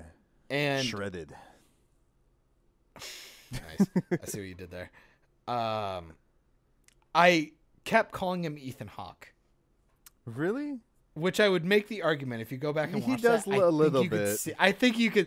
Back then. Nowadays, no way. Right. Back then, yes. But I was like, I fucking know him. And then Yeah. we looked it up because it was driving me crazy. Yeah, it's totally Sam motherfucking Rockwell. Yeah. That dude is awesome. He also, underrated actor, I think, because he's so good. Really good. I think the first film where I really like grabbed onto him as an actor, like he was in Galaxy Quest, I know that, but he was like a background. I forgot about that like, too. He was Guy. Like, he was Guy, yeah. literally just called Guy. Well, because he was the guy who thought he was gonna die and everything. Yeah. He was gonna like die that's he was the red shirt. Yeah, essentially.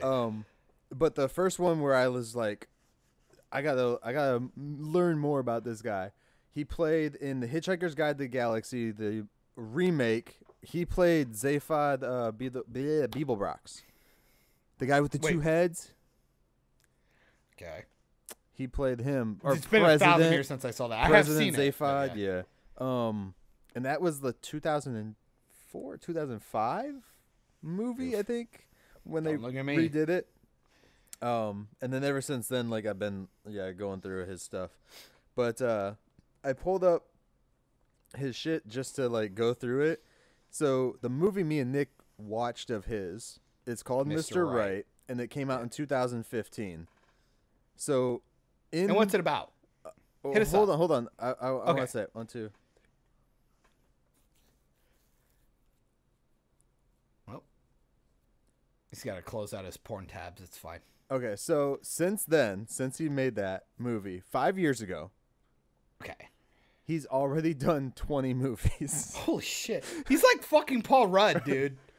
Well, technically, one is a TV series that's filming right now. Everything else is done. Still, though. And then 2 others in the I said 20, are TV shows. Again, though, like, but listen that's to the a people lot of shit. But to be fair, in 5 years, again, I'm gonna make the argument for like the Paul Rudd thing, where I go, you go, oh yeah, he's in that film, because he never plays the prominent character. Yeah, well, sometimes, very rarely. Because again, Justin Hammer not in that film as much as you would think. Mm-hmm.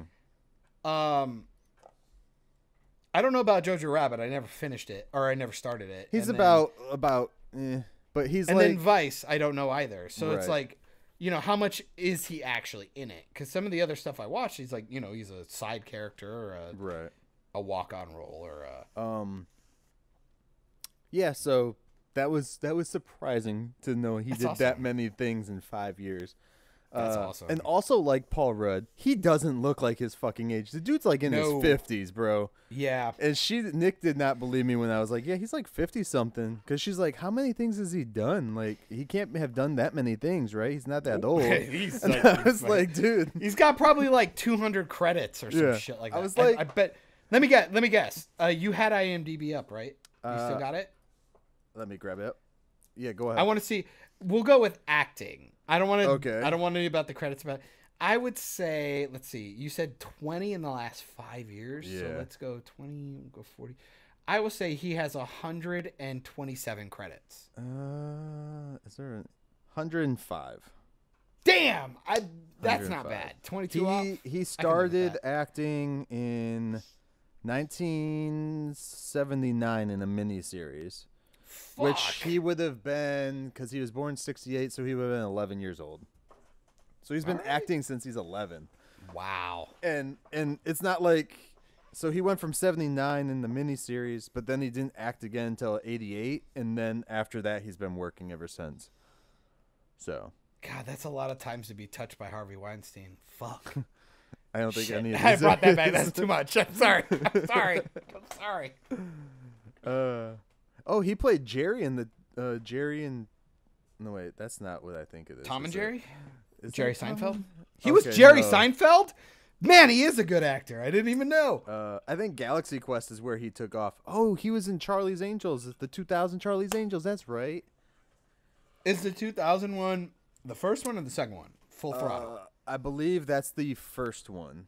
There's Charlie's Angels and Charlie's Angels Full Throttle. Right.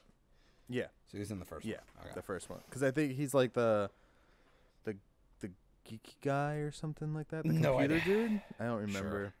Sure. But yeah. I just remember so, anyways, Lucy Liu was hot. We watched Mr. Right. It's on Netflix right now.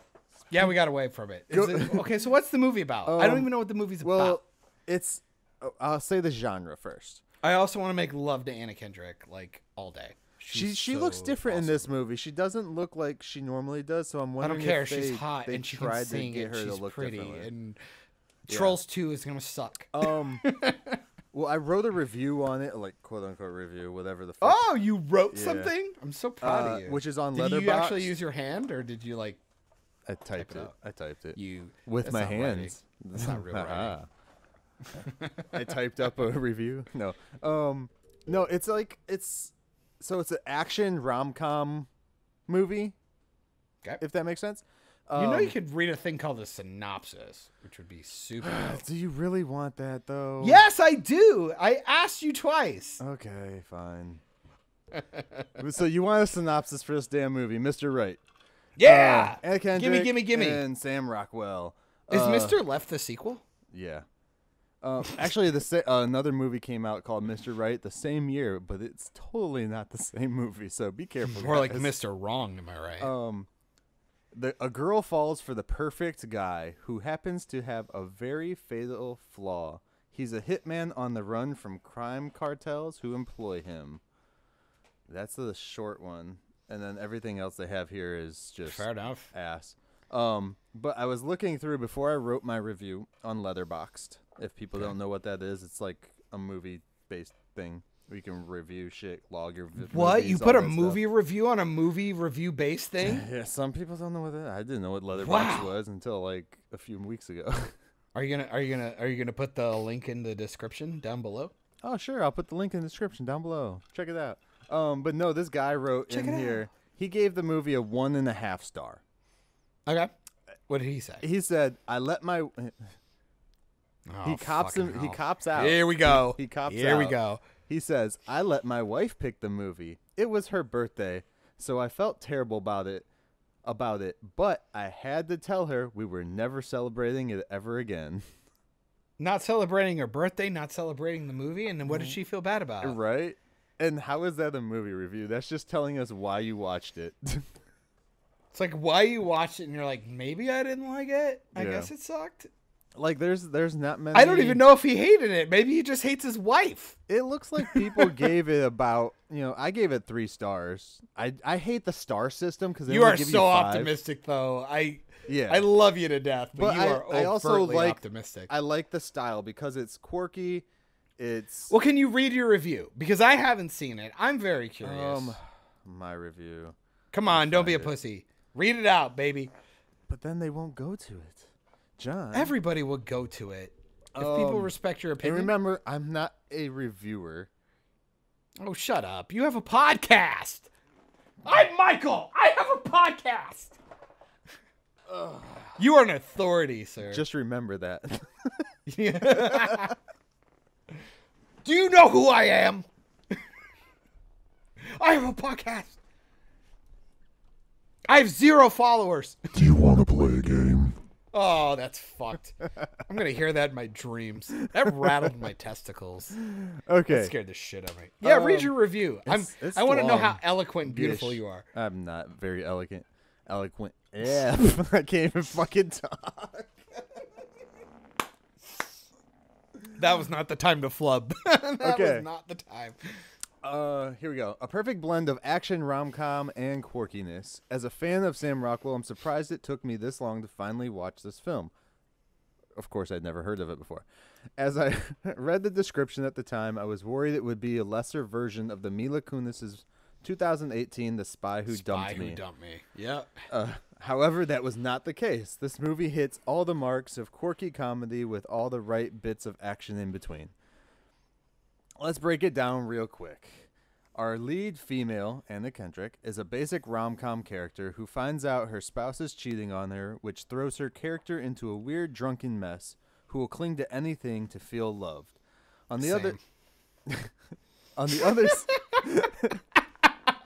Wow. On the other side, we have our lead male, Sam Rockwell, who is a hitman of sorts.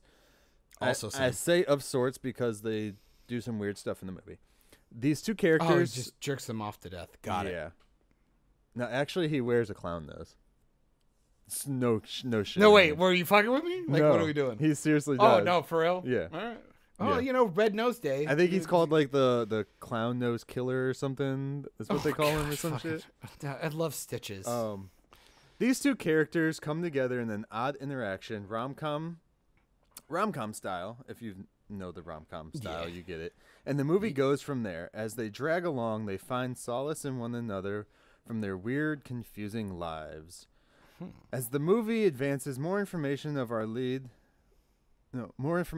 our lead, Rockwell, comes forth, dragging out almost all the way until the climax of the film. I don't use his name, by the way, guys, because they don't. It's probably part of it. Yeah, it's part of it. To some, this is bad. However, for the nature of this story and film, I feel this is done appropriately. Because they do drag out like his storyline almost all the way to the end, but it's well deserved. I feel to me. Yeah. Now, getting to the genre shifts, I find this to be an excellent assortment of some of the best genres as they work great together for the story being told. We get to see so many storytelling elements brought forth from all the main genres, creating a fun hybrid of a film. The rom-com elements within... I would say next time, say what genres you're talking about. I did. In the beginning. Rom-com, action. I'd reiterate. I thought I did say... Oh, it's at the end where I say, okay, never mind. You know what I mean? Yeah. I'm just giving you notes as we go because this is actually really well written. I hate to sound surprised. I'm sorry. This is really good. I think this because you're not giving spoilers, right? You're giving a couple of examples, without being spoilery. Yeah. I like it. The rom-com elements within are on point for an Anna Kendrick style rom-com film. If you've ever seen fucking Pitch Perfect or anything, hells yeah. When in those moments, you almost forget some of the other things going on within the main arc of the story. But they do give great elements to Sam Rockwell, which executes an eccentric persona almost flawlessly. Which he executes the eccentric persona. Because he's fucking awesome. Now the action is limited as it may be... Oh, wait. Now the action, as limited as it may be, is executed pretty decently. Full on with old school squibs, which is kind of awesome, yet unique in a way for a quirky film like this from 2015. Because I thought it was interesting they used real squibs in 2015 still. Well, practical effects in itself nowadays, but for a high budget film. The thing about squibs to me is you're getting shot and the bullets are coming outwards. Always funny. And it's so funny. Always funny. As a whole, if you love blended hybrid films, especially of those aforementioned genres, I recommend this one. Aforementioned. Are you gay? Man, somebody had his thesaurus up his ass. No. This is why you need to know words, fine. John. Michael, I'm just making fun of you. It's adorable. This is why you need to know words, John. Aforementioned genres, I recommend this 100%. This is an entertaining film, even with the stupid elements within. The quirkiness moves the film along and really helps the story create a suspension of disbelief. I give this fun film a 3 out of 5. That's a pretty good review, man. Yeah. That was good. Just long enough. Just short enough. I mean, it's better than and only one pretentious word in there. Right. Look, I wouldn't want to make fun of you, but the thing that I aforementioned. I say that word. I say genres, and I say... you say genre a lot. That's what Nikki says. She says I say that all the time. But you never said the word tight. Tight? I appreciate that. Like this movie's tight? You have... Well, like, you don't say the word, like, tight, like, oh, that was tight. Oh, that shit's tight. We make fun of you about tightening up the script. What the fuck does that mean? Yeah. No, that was a good review, man. Just so people know, I didn't put it in the review because it's not like a big thing in the movie. But RZA from Wu-Tang Clan, RZA. Oh, okay. Sorry. He shows up in the movie. He's in the movie for some comic relief. Actually, it's kind of comic relief, but yeah, it's kind of like what Method Man shows up in like everything. Yeah.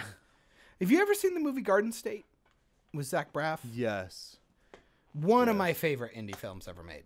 When you finally finish Reboot, Red and Method show up in there. I already saw Method. Okay. They're both And I in there believe I saw together. Red. They're both in there I got together. to the point where they were Uber drivers. They were the Uber drivers. They just got what's her face? Harley Quinn Smith and the deaf friend. Man, I'm trying to remember this film. They're not please. Uber drivers. They're not. They're in like a. Well, they were doing something. They were with them in a van, maybe. It's just those four. It's just Jane, Silent Bob, and then Red and Method, and it's like There might have been a scene, but I'm pretty sure they were. because Like he kind of tried you. That movie's terrible, by the way. What scene was it? You remember the scene where in Jane, Silent Bob, where they did like the Scooby Doo thing? Let's see what. Let's take out Yeah. a spleen or whatever. Yeah, they were in the van with them. And I think they were driving it because they were in the back with the girls because they were going to go do another heist type thing. Okay. Because then they brought up the diamond heist. I don't remember the girls being in the The back movie's of the van with absolute trash. them. I don't remember. We the girls. watched it. We watched Hey, it. we'll talk about all that shit later. Oh, you want me to save that for a cast? I'll Yeah. save it. We were watching it, and it was Because I want you to such finish bullshit. it because there's some stuff at the end that I want. Oh, I'll finish it. The only sad part is I'm not going to finish it with Hannah because she's not. I mean, she likes those films, but she's not like a diehard like me. Yeah. And granted, don't even fucking watch this film if you don't know the other films. Yeah. First of all, No, there's absolutely no reason if you don't Yeah. watch any of Kevin Smith's View Askew if you've films. never seen a Kevin Smith film, don't Yeah. even bother. Yeah. Second, if you've seen all of the good Kevin Smith films, don't even bother. Ooh, he does give you one good moment, and that's it. I don't. It's for. That's it. And And he's it's degrading funny. his It's legacy. funny though because like the one good scene in the whole film to Yeah. me anyways, and I'll bring this up when we talk about it again, but Yeah. to me it was like that was the one scene that you get the feels anyways a little bit, especially if you know him and shit like that and you've seen the movies like you've said. But also, it was the one scene that had the one joke that actually made me genuinely laugh. Like, Wow. I really laughed at it just because I didn't expect it, first of all. I was just like, if it helps, we turned it off after an hour. Yeah. I think we got into an hour and 5 minutes. We So turned it off because I hated did you it. guys did you see Chris Jericho yet? No. So No? hour and 5 minutes. No, not there yet. I swore he showed up before then. Unless he was like in a costume that I couldn't tell. Did you see Go ahead. Just people ask. in white robes? no. We didn't get there yet. Okay. We didn't get to the. Okay. I'm sure there's gonna be KKK. So no. He picked up the Jay's daughter. Spoiler, I guess. Whatever. They gave that away in the trailer.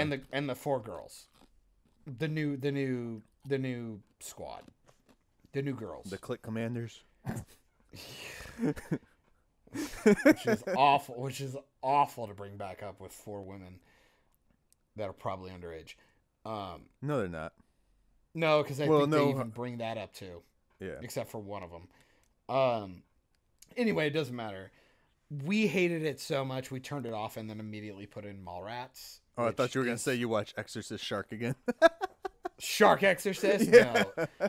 No, it's funny. Okay, so first of all, we finished Mallrats. Yeah. Which was great. Still a fucking great film. I love that movie. I think Mallrats is a fucking great film. It's got fucking Yondu's in Rooker it. in there, right? Michael Rooker, he's Claire Filani's dad. Claire Yeah. Filani is Jason London's girlfriend, and then Ben Affleck's fucking in it. The Just fucking dude who got. It's just a good cast. Just It's a remind fucking me great film. if I ever great have a heart attack to utilize that and make a movie for all my friends just to show the fuck up in it. Because that's the only reason all those people. That's kind of what it showed felt up. like. It was just like, I almost died. Could you just like do it? And it wasn't even like in Jane Silent Bob, Strike Back, he had like fucking Will Ferrell in He that had shit. real people. Like, Yeah. I feel really bad, but like, you had like, and these were people at their peak. You Yeah. had Mark Hamill, fucking Ben Affleck, Yeah. and Matt Damon, where you're like, wow, they really came back for this. Right. Like, Well, he had like all those like Will ones Will like Ferrell. Will Ferrell and shit, and I'm just like, who do you have in this? Like Rosario Dawson? That's it. Well, to be fair, she was in Clerks 2. Calm down. Yes, I get that, But she she's didn't not even playing the reprise same her character. Right. That pissed me off, Yeah. first of all. Yeah. And then we didn't even get to see is it Dante? We're talking too much about this because I'd like to go a little more in depth. Okay. Because I really hate this film. Well, I watch think it's it. terrible. Watch it. All the No, way I'll through, finish it. I'll finish it. and then I'm gonna watch it again just in case. But then we'll Yeah. talk about all the. Yeah, the I'll watch Smith it from shit. the beginning, and then most likely I'll probably put it. I watch Dogma almost every year, so I like Dogma. Dogma is probably my favorite film out of it. Yeah. Dogma's my favorite. Mallrats the one I've watched the most. Okay. I think Because Joey Lauren Adams and Claire Filani are both smoking hot, and I love them. was he still? He was dating her when they did. He was Mallrats. dating Joey Lauren Yeah. Adams. He. And then they weren't dating. They broke up, but then still filmed Chasing Amy Chasing because they Amy, had already right. started. Yeah. Which was basically like his story with her, anyways. Almost. Yes and no. I don't like to say that so blatantly because the actual sexual components are not actually there. Right. But you know what I mean. Yeah. Yeah. Well, like It's the great. base premise of like the whole Chasing Amy. Those are thing. great. His old films are so fucking good. Dude. They're Chasing very Amy is one of witty my and favorite fast-paced. ones. Story wise, Chasing Amy is one of my favorite ones because it's so real. Like, Chasing Amy has my favorite dialogue, yeah, I think. Mallrats is just my favorite movie to just watch over and over and over and over again. And Dogma, I think, is just a genuinely good film. I just think it's a lot of fun. Yeah, no, I'll rewatch that and finish it. But I was it made about me to. sad. It hurt my soul. But it was funny. You brought up Shark Exorcist, Yeah. and to go back to Morbid Yeah. because it's what I'm good at Dun lately. dun dun dun. Did the shark We get didn't the talk corona? about this when we were talking about Shark Exorcist. I even looked over to Hannah. I don't think I said it out loud, but I was thinking it really, really hard. Mm-hmm. This was one of those moments where I'm very curious. Uh-oh. And I didn't even look it Bi-curious? up because I don't want to know. Okay. I have this joke like I'm having a bad day or I'm like watching something and it's like, or I'm in a bad situation. Mhm. Like I'm in the middle of a conversation I can't stand or in a situation I can't stand. And I'm like, man, I just want to hang the noose right now. So every You know time what I we were mean? podcasting, that's how you feel. Okay. Essentially. I Like, get it. Michael, I'm just like, I wish there were rafters above me so I could just hang the noose and get out of Yeah, here. yeah. So I was going to make that joke. I'm like, Hannah, I just want to hang the fucking noose right now. And I was like, wait. Can you go on Amazon and order a noose? Pre-tied. That's not a prop. That's not a prop. This is so bad. I'm really sorry. But You can get a I'm noose curious, though. necktie. No, because not everybody's a Boy Scout or a Weebelo or a Brownie. Brownies are Girl Scouts, right? You can get a cashmere noose. Fucking Gucci noose? Can I Look, get you? They have a Gucci lot noose? of sex nooses on here. Wait, what?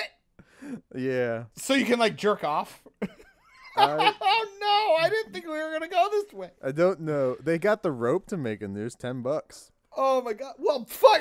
That's just called a rope. They got a rope to make the noose. That's just called a rope, Michael. It's 3-ply hemp rope. Well, can I buy the years of rope tying experience that I get in the Boy Scouts to make it? Or apparently, Do they teach you how to make a noose as a Boy Scout? Because they tell you they teach you like trucker knots and like square knots and shit. Yeah. They don't call it a noose, I don't think. I don't think they call it a noose. I don't know. Do Um, you really think? I don't think they teach that. They do have things on here that are. It's a dog stay and wash choker. It's a tub choker, perfect for grooming uses. All right, calm down. You wrap it around the dog's neck No, so they can't no, run away. That's kind no. of fucked up. No, Why don't people just hold their dogs still? Michael, why are you making it darker than I expected? Somehow you made it worse. No, but I was like making the joke. But at the same Let's time, I was face it, curious. I don't care what the government sees in my search history. I search random shit all the time whenever I'm writing stories. No, but it was funny because I was just thinking about that. I was like, can you buy a noose? Like, I'm sure you could buy a noose that's like pre-wrapped for like it's made of plastic or like it's made of rope, but like can actually do On Etsy. a function. Yeah, for like a costume or something. No, you can. But I was talking like a real legitimately noose. pre-tied noose. You would have to buy the rope and then do a fucking YouTube tutorial to wrap it. You can get that would probably fit on your dick, not your neck, but it's fine. All right, calm down. I don't want to die from dick asphyxiation. Is that a thing? I don't think I can die from that. Apparently they have earrings. I put my dick in a sleeper hold and somehow I passed out and died. They have earrings that look Nailed it. like a noose. That's kind What of the fuck? interesting. That's a little weird. Historic hangman's noose. There you go. Firearms, pocket knives, and military stuff that you can buy. Of course. There you go. You can. My Second Amendment. I need guns, bullets, and, well, if I need to hang myself. Oh. I'm sorry, Yeah. Michael. It was something I was thinking about when we were watching Shark Exorcist, and I was Just sad to I hang didn't bring it up. yourself. And now yeah. So, this is something I wanted to bring up since we're on Shark Exorcist. I think it was no. last time we talked about the budget was $300,000 for that Yeah. movie. That's what you said. And I don't buy it. You had referenced Thanksgiving. Yeah. And then I went back and found out Thanksgiving only cost $3,500 to make. And trust me, it looks it. But it's a better movie. I tried to It watch is. Shark Exorcist. I would say it's better. I would absolutely. I turned off Not Shark that the bar is Exorcist high. just so you know. I couldn't watch it. You tried? I tried. Thanksgiving or Shark Exorcist? Shark Exorcist. Oh, I love Thanksgiving. I've watched all of them. It's funny. I think there's 2 of them actually. A turkey rapes a woman in this film. It's terrible. It's an awful film. It's awful. Do you ever see Poultrygeist? That's awful. too. Poltergeist is better than Thanksgiving. I would also agree with that. And there's a multiple Poltergeist ones, but there's Thanksgiving 3 came out in 2012. So you attempted Shark Exorcist. I attempted it. I couldn't do it. And you didn't finish? No. Fuck you! Go fuck yourself, sir. You didn't You tell made me to watch I finished it. Tusk, you fuck. And I watched the other thing about the Tooth Fairy. What? Darkness Falls? Don't ever put Darkness Falls in the same category as Shark Exorcist. You awful, awful man. You just put You're Tusk an awful in there. man. Tusk has a great visual. Yeah, the same DP who apparently did Jay and Silent Bob, you told me, which fucking, the reboot, which, boy, that makes no sense. Yeah. That's lies. Don't fucking mumble on me, you fuck. Speaking So of, so how far did you get into Shark Exorcist, you piece of shit? honestly, Yeah, you fucking piece of shit. How far? Like 20 minutes? You're a fucking piece of shit. I hate you. I fucking hate you so much. God damn you. I'm not gonna I thought say. B movies were good. Movies are subjective. Isn't it a good film, you fucking piece of poop? No. So mad at you. I'm sorry to use harsh language like poop. After I tried to attempt watching the Human Witch, I was Wait, what? So Human Witch? You watched a movie called Human Witch? I tried. I watched about 10 minutes of that and shut that off. I couldn't Okay. anymore. But Shark Exorcist. I'm not gonna tell you how long I watched. No, how fucking long did you watch? Like 10, 15 minutes. You're a piece of shit. You're a fucking ass bag. You dirty, slimy, crusty crap sandwich. You're just a shitty human witch. Human Witch. I hate you. Like, fucking hell. Hey, I wasn't told to watch that movie. This is also true. Coming from the guy who gives me shit Who about, watches like, trauma snobby, films? It's like, oh man, you gave up too soon. And It was this just- I movie's don't- fine. It's subjective and blah blah blah. And Mr. B movie, and you couldn't finish Shark Exorcist, which we both finished. I have. How about this? I have standards. How about do you want me to send you the commentary and you finish the rest of it? Okay, I'll do that. That sound okay? Yeah, I'll do that. I'll do that. I'll Dropbox you the commentary we did I need something to make it better. with today. Yeah. You can have Nikki do it. Both get drunk No, as she hell won't and fucking just- watch that shit. She'll walk away. It's so bad, dude. But with our commentary is pretty bad. I would literally but have it's to funny. tie her down to a chair to make her watch it. There was and then she'd just fall about three or asleep. four. There was about 3-4 times. No, I think we only actually gave up once. We walked away for like 5 minutes. We did pee breaks and we're like, okay, we both need a shot. Yeah. We'll be back. That movie's a piece of shit. All right, that's a piece of shit. It was awful. So I'm glad you finally agree with me. Oh, Batwoman's still awful, by the way. I haven't been watching, so No, it's fine. I'm watching my EFAP and Jay Longbone. Shout out to Jay Longbone on YouTube. She's fucking hilarious. I just started Space Precinct 2040 last night because I was bored. I saw you put a GIF out. I don't know what that is.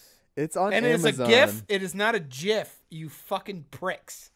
It's Jiffy peanut butter. It's Giffy peanut butter. Yeah. Well, I mean, how do you spell gift?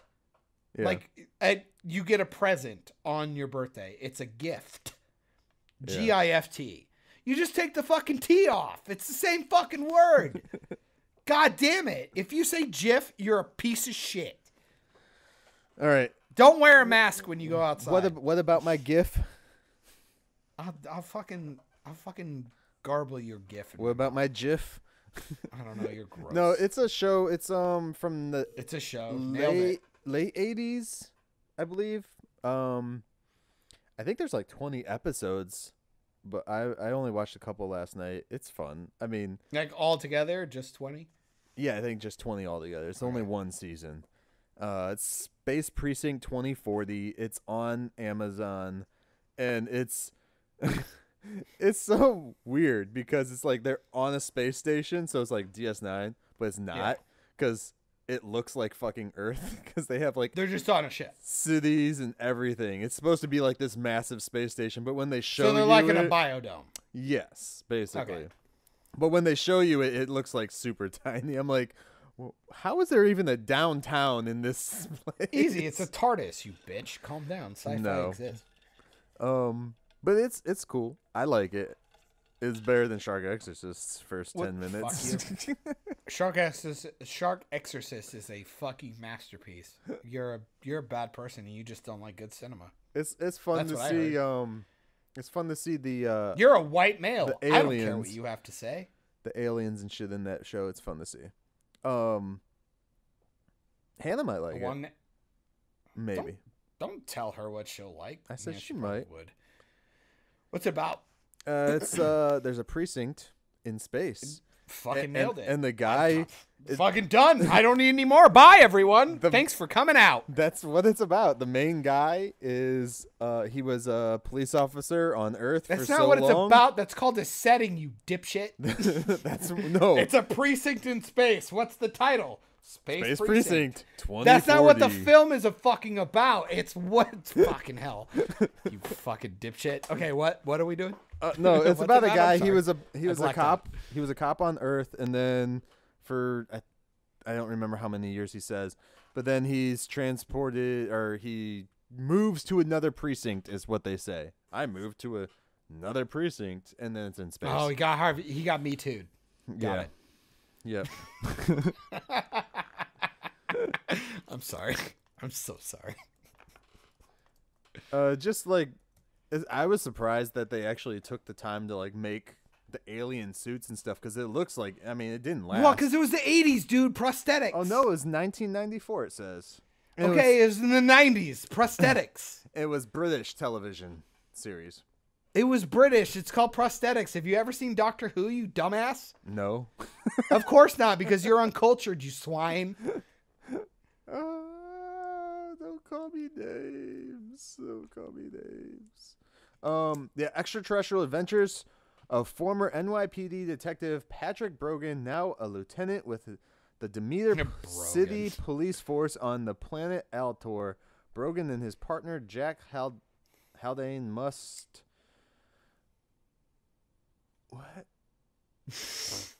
adjust to living in another solar system and investigating crimes being committed by aliens as well as humans. All right, fair enough. So the precinct is in space, but he lives on Earth. Okay. Wait, what? That makes a lot more sense. They don't explain it that well in the show. All right. Because they always do like a wide to the space station. So I was just assuming this fucking city was in the space That station. everything took place up there. Yes. That makes a lot more sense. They should probably say that once in a while on the show. I don't know. Maybe Space it sounds like somebody's not paying much of attention. Maybe watching too many things. No. That's all I watched last night.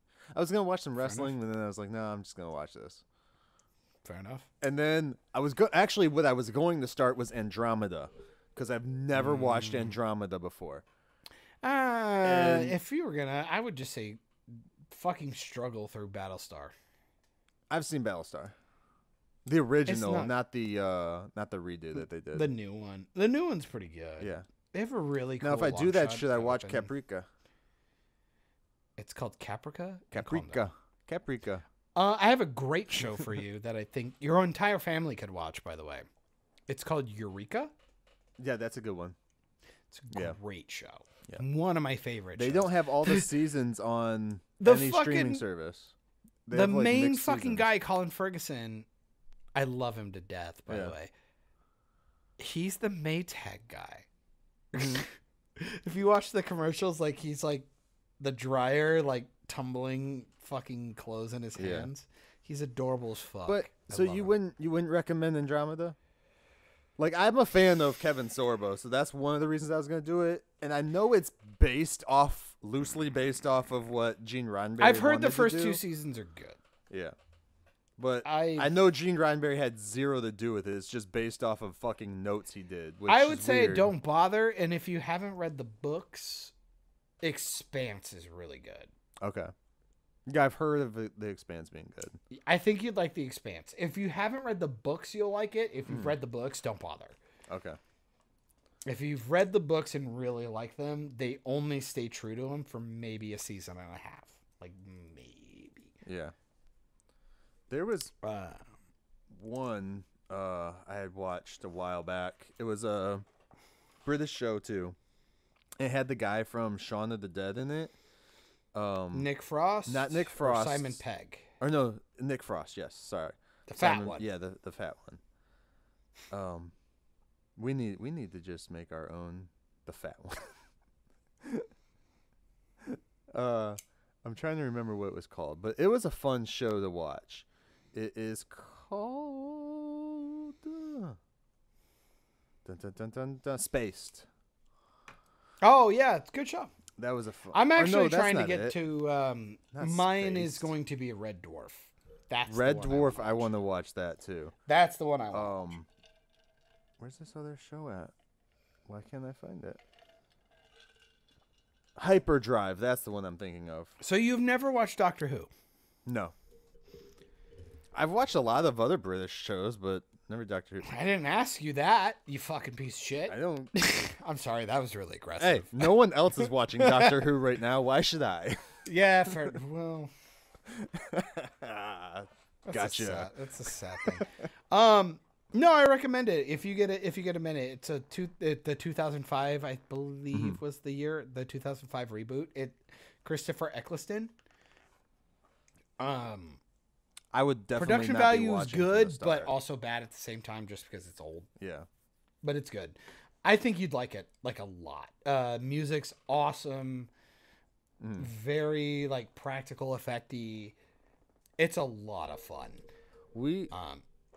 I'll try it out one of these days. I would love for you to give it a shot. Just to see. It's really, really good. And when David Tennant shows up, the show just fucking takes off, Yeah. dude.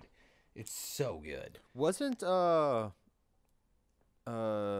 Doctor Strange one of the doctors? Oh no, he was Sherlock. No. Never mind. No, he was Sherlock. Yeah. Those are good too. Yeah. Those are pretty good. Those are easier to watch. Martin Freeman was Watson. Mm-hmm. Fucking Bilbo Baggins. Or There's so many different versions of Sherlock from there. I'm just like, I don't want to watch every single one, guys. the Benedict Come up with some new stories. Cumberbunchy Batchikisms. He's good. Yeah. It's fun, and it's only 3 episodes. Yeah. It's essentially an hour and a half.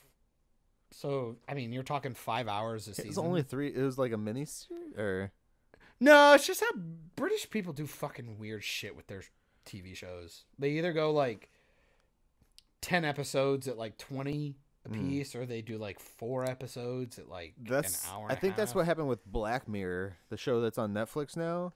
It was like originally airing on British TV, and like Well, every you season also- is a different amount of fucking episodes. Well, here's the thing though. Well, it's because we have to remember that syndication used to be a big deal. Yeah. Yeah. I think it still is. It's Just because cable still exists. I mean, for some when reason. I would say streaming is kind of in syndication in a way. But you say that. That's the thing, is that you're doctored in. 100 episodes qualifies you for syndication, quote unquote. Gotcha. If you do a full 100, that's why people do celebrations for that. Mm-hmm. If you get 100 episodes, you qualify for syndications, and then multiple channels can pick you up and play you. So that's why you see Scrubs on TBS. And Right. I was BBC just about and- to say, do you think that's why they went and tried to do the 9th season as just Scrubs to get to? No, because they already had it. You Did they? usually get it somewhere around four or 5 seasons. Gotcha. That's why everybody thought Arrow was going to be done at 5. Yeah. When they hit 100, they figured they'd do one more season and call it good. I still say the biggest show in syndication is Seinfeld. But it is, because that or The Simpsons. Yeah. Yeah. Big Which Bang Theory, now man. Disney's just making money off of that. Big Bang Theory and Friends are getting there Yeah. too. Friends was up there already, but what I would say is, I think that's going away. Think of something like Schitt's Creek. Well, I now brought it's it up like again. well, the way syndication works is usually just being played on other channels and shit. Well, now with streaming, you don't need that. You can just Exactly. I'm gonna sell you the licensing for X amount of years for X amount of dollars, and we're good. But the thing is you get 100 episodes that proves the longevity. Right. It proves that people want to watch Right. it, and it proves. Because they also do this weird bullshit thing on cable television, and I'm going to fucking blow everybody's mind right now. They actually speed up shows now to fit in an extra commercial break. Mm-hmm. Most shows are shot for 22:30. Yeah, you showed me that. Robot Overlords. Sure. Oh yeah, I did show that. But anyway, a syndicated show usually, or just any type of basic daytime show for a 30-minute platform is 20. Yeah, I love Mr. Bean. Stop showing me shit. I'm trying to talk. It's 22 minutes and like 30 seconds, like give or take. Or Okay. like 23:40. So Yeah, they yeah. can fit like 3 commercial breaks in there or something. Nowadays, they're actually chopped down to 21 and a half. And the way they did that is they sped them up in post. So go back and watch like a 70s show or a Scrubs or something, and you're going to go, it doesn't sound quite right. It's because a lot of voices are higher pitched because they're moving at a 1.25 speed. I learned that a couple of years ago. It was fucking insane, and it Yeah. made me want to kill myself. You gotta I think go, that would really fuck you up too if you're watching on like a higher res TV and shit too. Well, not really. I mean, because nowadays, like with 70 show and shit like that, like they're still shot on damn near 4.3s, Yeah. but they shoot them up to 16.9. Yeah, yeah. They're fine, Yeah, that's and it looks fine. But the thing is that you don't lose any. And you also have to remember, a lot of people who still have cable don't care about resolution. They don't Right. care about that kind of stuff because they're not, well, let's be fair, smart enough to notice that kind of shit. Yeah. And they go, whoa, it's because I don't pay attention. Then why turn your fucking TV on, you fucking troglodyte? I hate it when I come into the house and they're watching a movie on TV when they fucking have the Blu-ray or the 4K in the office and just fucking grab that. That does bug me. Put it in. Why are you watching it in like standard def? Lazy. And with commercials. Lazy. Commercials is my thing. If I see a commercial, fucking go die in a fire. And then watching the movie on TV, it's like, I gotta jack the volume up when the movie's on and turn it down when the commercial comes on. Bruh. Can I tell you though? I hate watching TV on TV. No, sound bars and stuff have done the greatest thing. They stopped putting that element on top of the TV where I see the volume when I have to change it. Because I pretty fucking audio mixers go to hell. You all suck.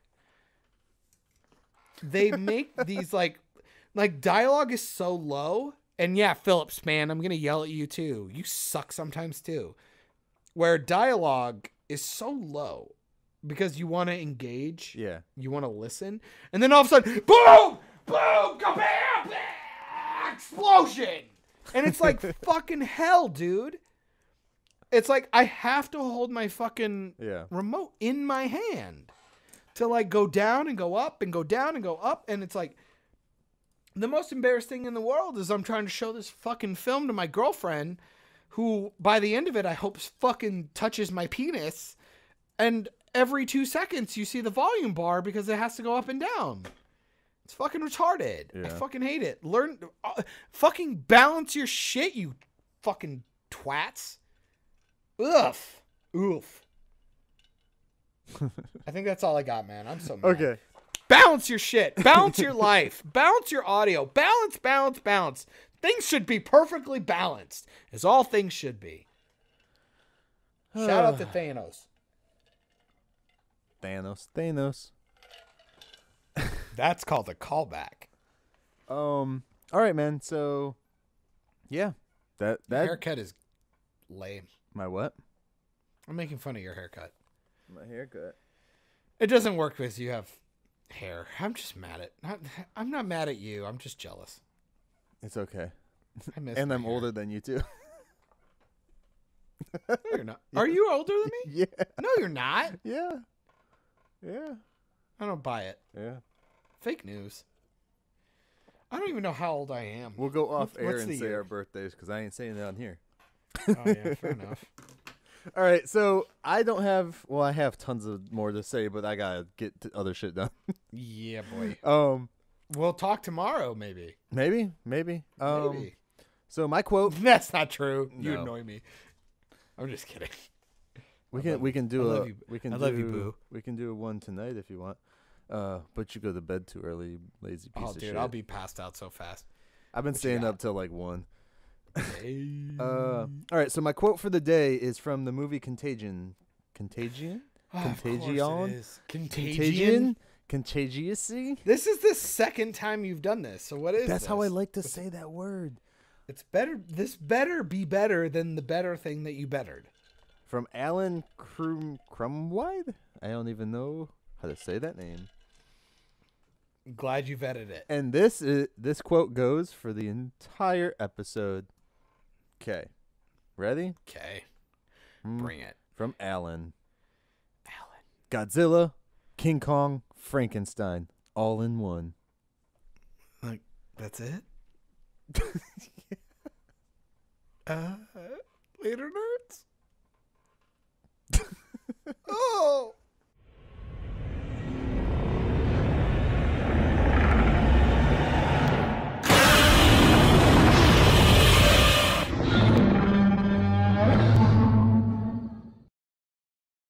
You just finished another great episode of Operation Babble. You can catch every episode of Operation Babble on all your audio streaming services, including SoundCloud, iTunes, Spotify, Stitcher, Radio Public, and more. Don't forget to like us on Facebook at facebook.com/Operation Babble. And join the conversation today by searching for the Operation Babble group on Facebook. Links also in the description. Don't forget to find Myke on all social platforms, including YouTube, by searching Myke Shrews, MYKESHREWS.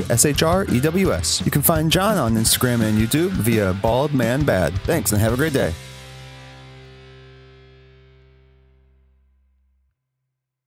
Well, hopefully the audio's decent this week. We'll see because I. Well, you changed sound everything. good to me. Okay. So Because hopefully I've you sound. changed everything up. So we'll hopefully see. you sound like your buttery, beautiful stoner self to everyone else.